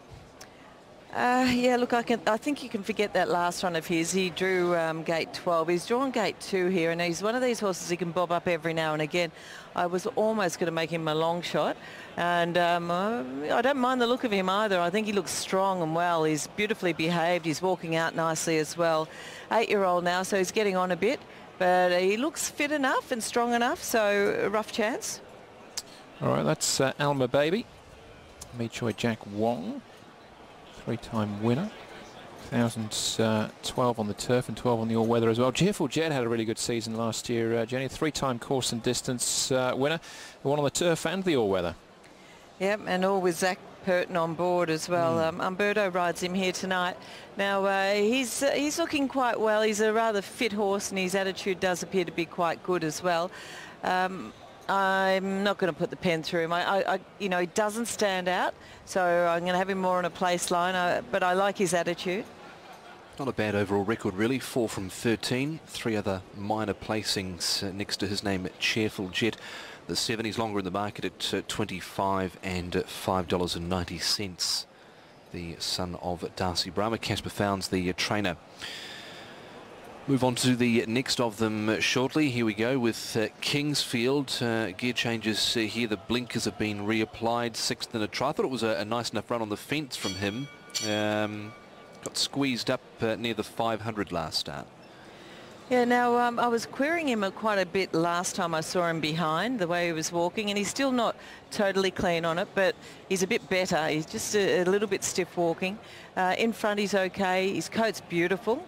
His overall strength's good, and his fitness level's not too bad either. So that's the only little negative there, just a little bit stiff walking behind. Everything else is okay.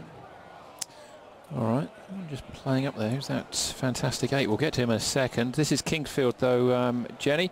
Richard Gibson and Matthew Poon. His winning's been done over 1,400 metres. That's the horse I was so we're just looking at. This is Fantastic 8, yeah. We're just kicking out a moment ago. Looks like he's calmed down a little bit, though, now.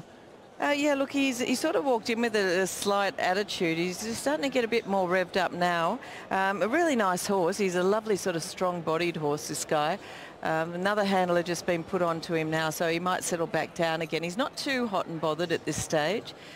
Fluency's okay, and I think he parades all right. So they're going to put his jockey on and get him straight out of here, I think. Another one I can't rule out because he's too nice a type. He is just a little bit fragile at the moment. Get out of the way of Perpetual Treasure. Yes, he was lashing out a bit as well down there, Perpetual Treasure. The 11, this was the one that does interest me here in the last at $6.50. Super Hoppy, Chad Schofield, Danny Shum. I thought his trial the other day was very nice, good third placing, and he comes off the back of 2 good wins, but he has to show he can step up here in this class. Well, Danny Shum has done a great job with this horse. He's only had him for 2 runs and he's won both of them. He's a lovely, calm, relaxed type of horse. He's got really good overall strength. Fluency's terrific. And from gate 3 here, he looks like he's going to get himself a nice run. Hard not to like him. Looks well. All right. Okay. There you go. I know at least one other person likes him as well. But that's the field. Fantastic 8's already headed out. The rest of them will do so very shortly. So while Jenny compiles her top 4, Paul here for the last, she might just take us through the market quickly. Yeah, Fortune Booth just drifted out from $2 to $2.10. Clear second favourite now is the one on screen, Super Hoppy. He's coming from $7.50 to $6.50. To look a bit overs at $7.50, but he's now the clear second favourite there at $6.50. Bold Stitch $7.80. Magic Legend there at $7.90, just slightly on the drift as well. They're the single-figured runners. $11 about Fantastic 8. He's the next one. Then we go 16 about Super Turbo, 19 about Wame Friend. But Fortune Boost still a short price favourite here in the lucky last. Good on your Paul, thank you. As they are shortly about to head out for the final race of what has been a good night of racing. Jenny, your paddock picks for the lucky last. All right, well, I'll just let you know that Kingsfield's getting a little bit agitated here in the parade, but on top for me for the last, I'm going to go with the bottom weight. I thought Super Hoppy paraded beautifully here. He's got a fantastic attitude. He looks in great health and condition. Lovely strong-bodied horse and walks out beautifully. He looks fit enough to run a good race. So from gate 3, I think he'll get a nice run here. I'm going to have him on top of number 3, Fortune Booth, another really nice individual, very strong, sort of scopy type. Looks in good order. He has got bandages on those front legs, but he is walking out well. He has had a few leg issues over the past, so there's obviously a reason for that. Of the rest, number 4, Bold Stitch, starting to sweat up a little bit behind, but he's a lovely athletic horse. He looks in good nick. And it's a toss-up between the 1, the 2 and the 6 here for the 4th spot. I'd probably side with the 1, Wame Friend.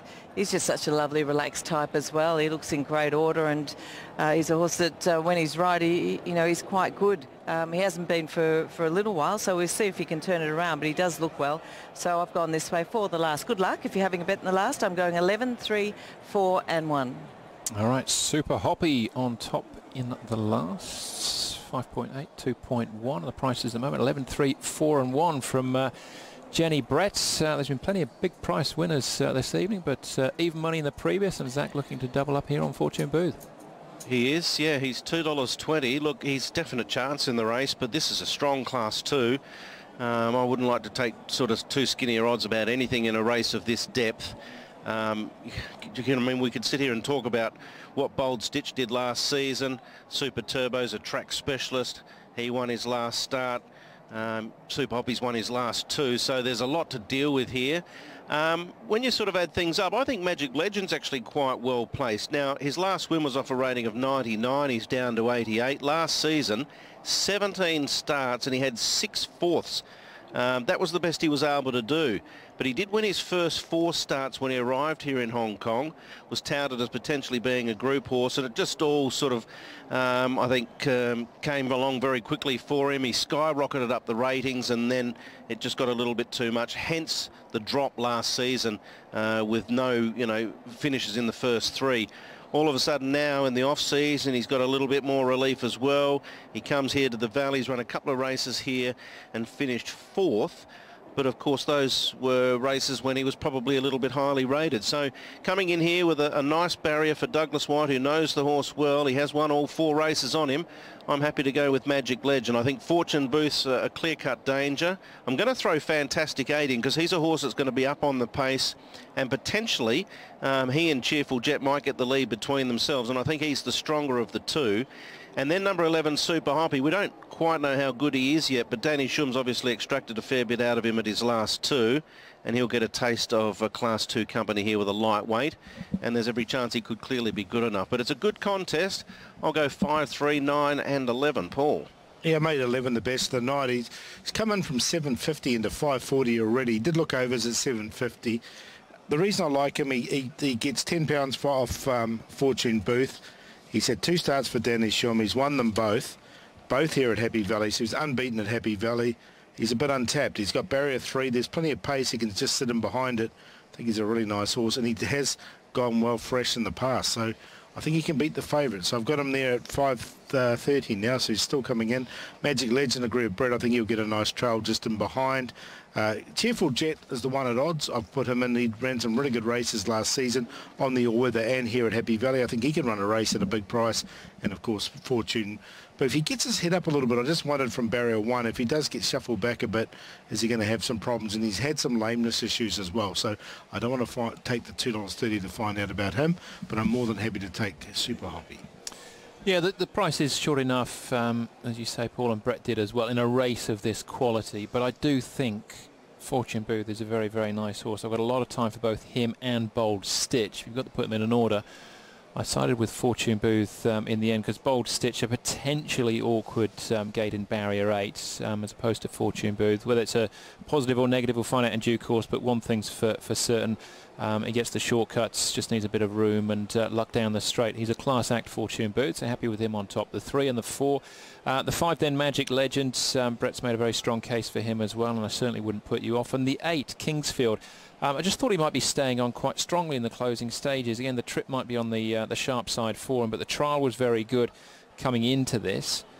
Is a starting point, is for all of them this season. And he'll be better over further, but yeah, I thought he might be at 21 and 4.6 here, an each way price, or one for the wider exotics. 3, 4, 5 and 8 from me, Tom. Go with 11 in the last. Super Hoppy. Danny Shum seems to have got a bit out of him recently, and he has to show that he can step up here into this grade. But his wins, I think, have been pretty good. Winning his favourite in his last 2, made good ground in the trial, and he certainly, I think, did it easily last start. So 11 to beat 3 Fortune Booth, Zach Purton, Michael Friedman. He went round at short odds last start and was nosed out of it in a photo. Good recent trial from him, but he is short at 2.30 and 1.40. Bold Stitch had a great year last year. He's at $8.10. He challenged the leader in the straight and went away for a massive win last start. And threw in the 5, Magic Legend. He raced in the Group 3 Premier Cup, and last time out he was not beaten too far behind Super Turbo. And if he can get his own way in front, he could, up near the pace anyway. Looks like he's going to be sort of in the first 3 or 4. If he gets a soft run, he could be there at the finish. So 11, 3, 4 and 5 in the last, Jenny.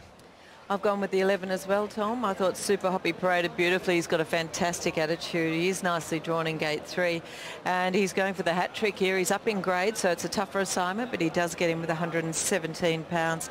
I thought the 3, Fortune Booth, also paraded nicely. He's had a few issues, a lame left leg, a lame right leg as well, so he's going into this rather fresh, and I thought he paraded well. He looks really quite fit. He's a lovely strong-bodied horse. He's quite sensible as well. Zach Purton to ride from gate 1, so he's likely to get himself a nice run. The 4 also paraded well. Bold Stitch got slightly warm late in that parade, but he's definitely fit enough to run a good race. And then the 1, Wame Friend, who can bob up every now and again. He's been out of sorts for a little while, but if he is able to get close enough, I think he might be able to run a bit of a race with Dylan Moe on board here. So good luck if you're having a bet in the last. I've gone 11, 3, 4 and 1. Great stuff. Thank you, Jenny. 11 on top, Super Hoppy. I know you're all over him as well, Paul, so no surprises with the play? Yeah, I got him to win. I think he can beat the favourite, so $5.30. He was 50 when I did type that in, but he's now under 5.30, so there is plenty of support. He did look a bit over, so that to be fair. So 2.30 about Fortune Booth, 5.30 about Super Hoppy. The Magic Legend 7.70, Bold Stitch $8.10. They're the 4 the punters won at this stage. They're the ones in single figures. Then we go to 13 about Fantastic 8, 15 about Super Turbo, and 18 about Kingsfield. He's coming a little bit. He was 21 into 18. You give him a bit of a shout there, Andrew. Kingsfield's into 18. Seen those horses walk around the background, Cheerful Jet and Fantastic 8. Umberto was riding Fantastic 8 pretty much all of last season, but so interesting that he's on Cheerful Jet tonight. And Chadwick on Fantastic 8? Yeah, so $13 about Fantastic 8. I mean, I give Cheerful Jet a bit of a shout at a big price at 22,550. I thought he was quite a progressive horse last season, so I'm interested to see how he does go fresh. But he's at $22.560 as Cheerful Jet. But you can see there 2.30 still Fortune Booth, and Zach Purton, first winner of the night, but still managed to win the Jockey Challenge just with that one win. With all the placings he's had.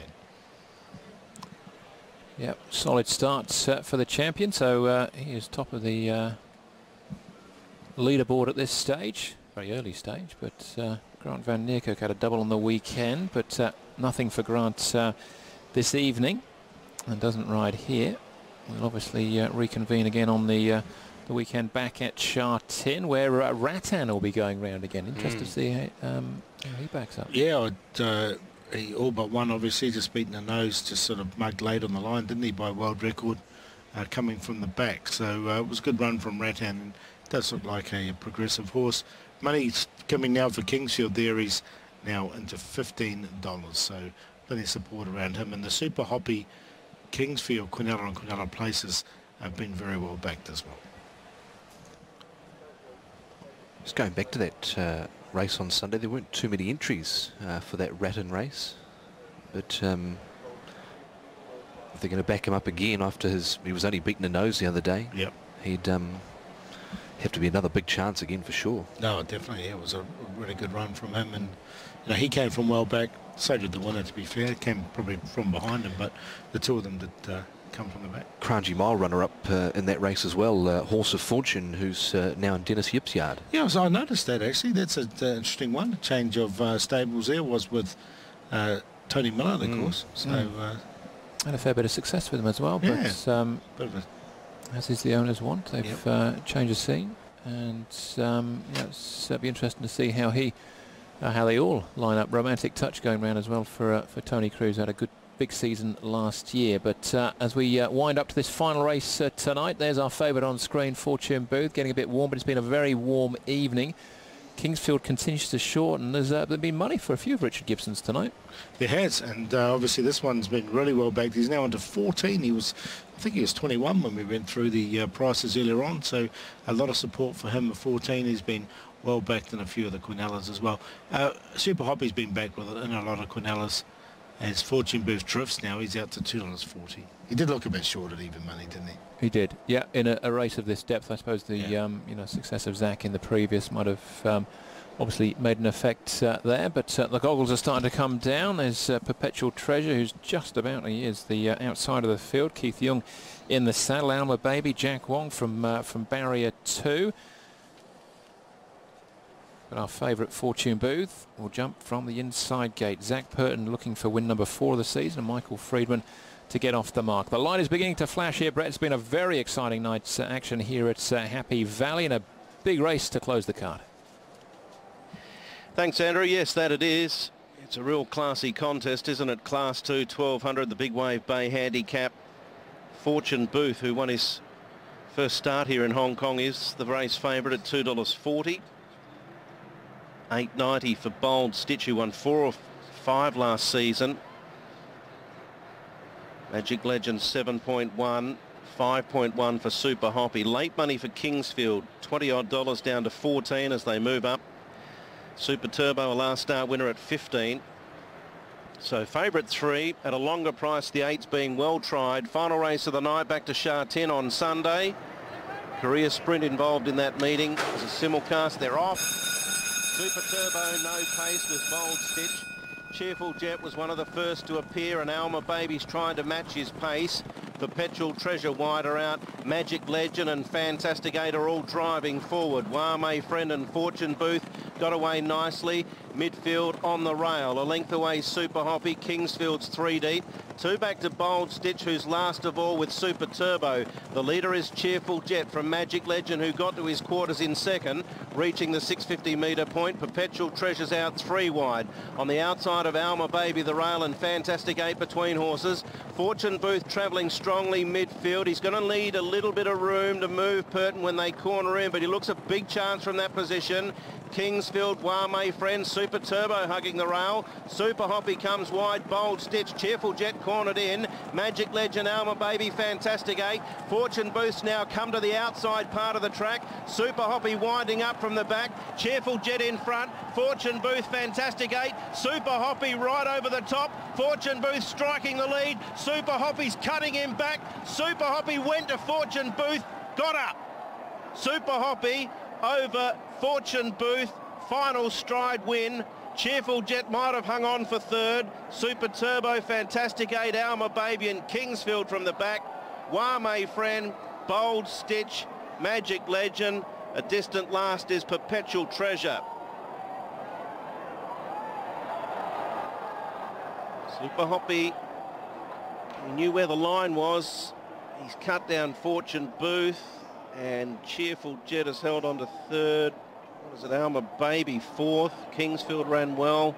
Super Turbo. So looked a real good race on paper, and Super Hoppy's now won 3 on the trot.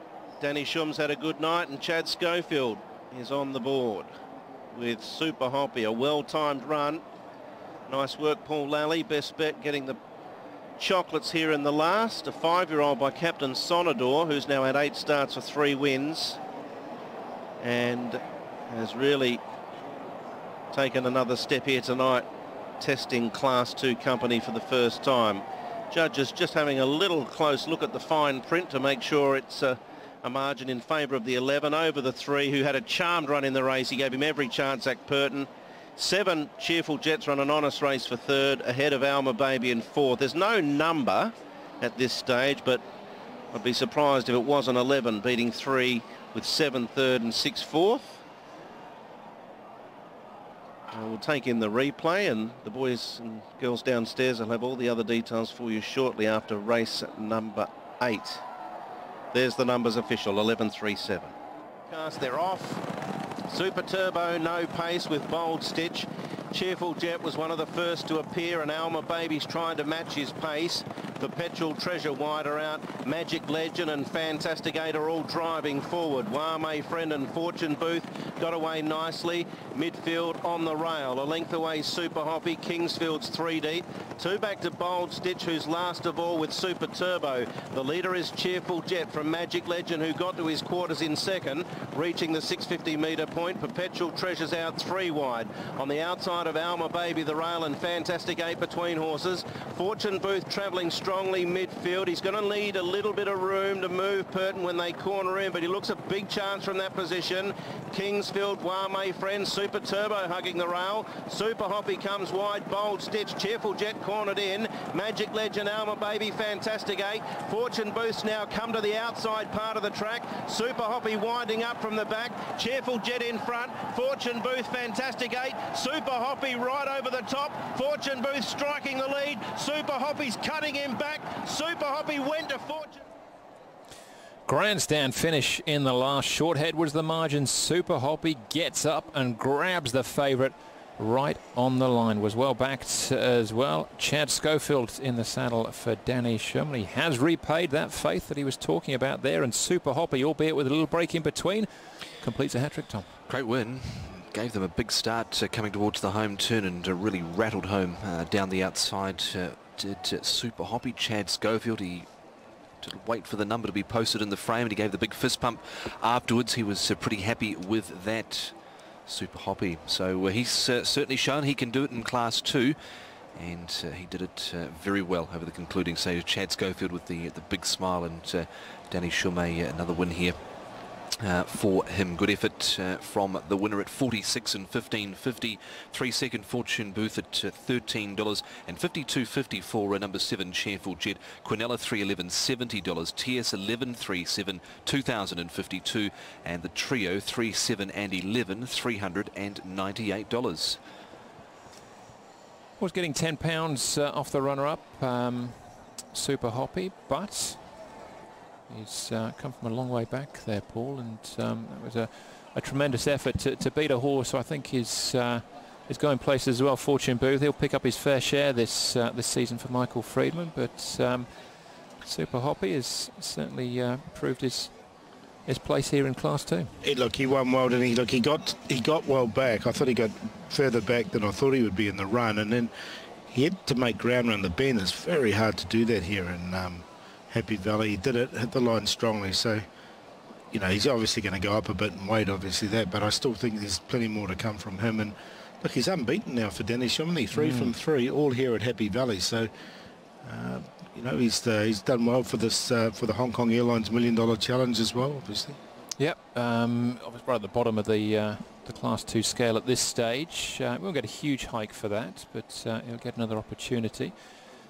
Whether he stays here at Happy Valley or switches back to Sha-Tin. He's unbeaten here, though, at the track, though, 3 from 3, so you'd imagine they probably would stick to this happy hunting ground. Yeah, exactly. I mean, he's run some pretty good races at Sha-Tin before, but he's obviously got a very good liking for this, and the Captain Sonadors have done pretty well here in Hong Kong. We've had a couple of really good runs. From the start then, and Super Hoppy, barrier 3 for him, jumps out white face. You can see him travelling quite strongly. Fortune Booth on his inside shows a bit of speed as well. Super Turbo is right at the back.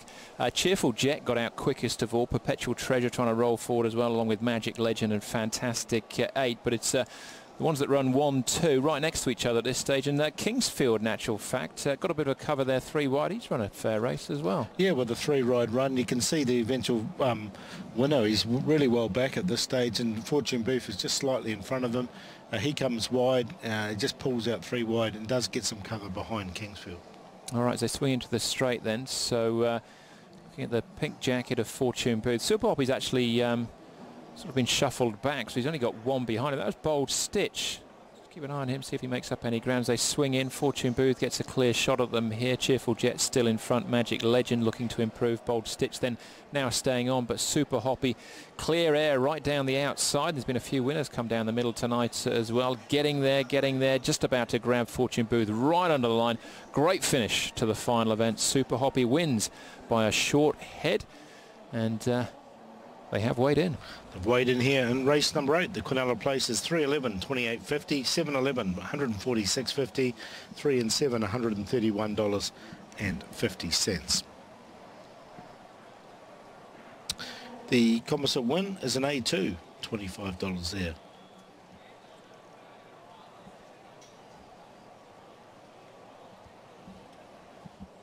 The first 4, 3, 6, 7, 11, 2,197. The quartet in the correct order with the number 11 beating 3, 7 and 6, $40,339.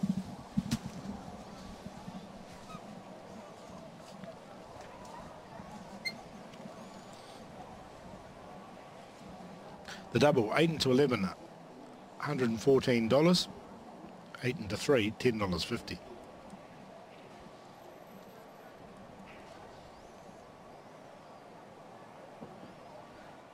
The treble, 8 and 9 in the first with the late scratching with 8 and 11, $318.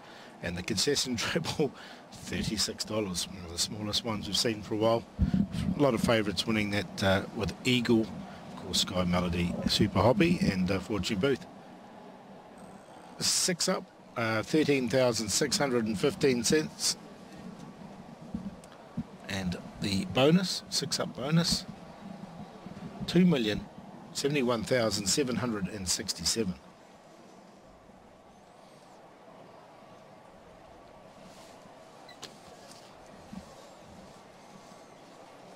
Sectional times 23.79, 23.31, home in 23.57 for an overall race time of 110.67, where standard is 109.45. All right, that is it then for the first night back here at Happy Valley for the new season. Danny Shum wins the last. Had a double tonight, in actual fact, because Most Beautiful surprised a few, certainly surprised me, scoring over 1,000 metres. Yeah, exactly. I've been waiting for him to get up in distance. Comes back in distance, goes to Chung Fa and wins. He's the first horse, in actual fact, that's been up to Chung Fa and come back and won. Yeah, so he's done it well. It's obviously enjoyed the year up there. And interesting to see Jimmy Ting again. You know, he's got the momentum going now, isn't he, with winning his first race here at Happy Valley. Incredible. His first 2 runners at Sha Tin win. His first runner at Happy Valley wins as well. Yeah. Extraordinary Association fans won as well. Yeah, happy to see the boys, Reform Rogue, as we've said, on Racing to Win. Or I mean, as I said, Roger Federer went from Mr. Angry to Mr. Right again. And I think Association fans is on the right path. All right, well, hopefully you're on the right path as well. We're on the path to Sha Tin on Sunday, but many thanks for your company here this evening on behalf of Paul, Tom, Brett and Jenny and the rest of the team. Again, we see you back at headquarters on the weekend. Good night.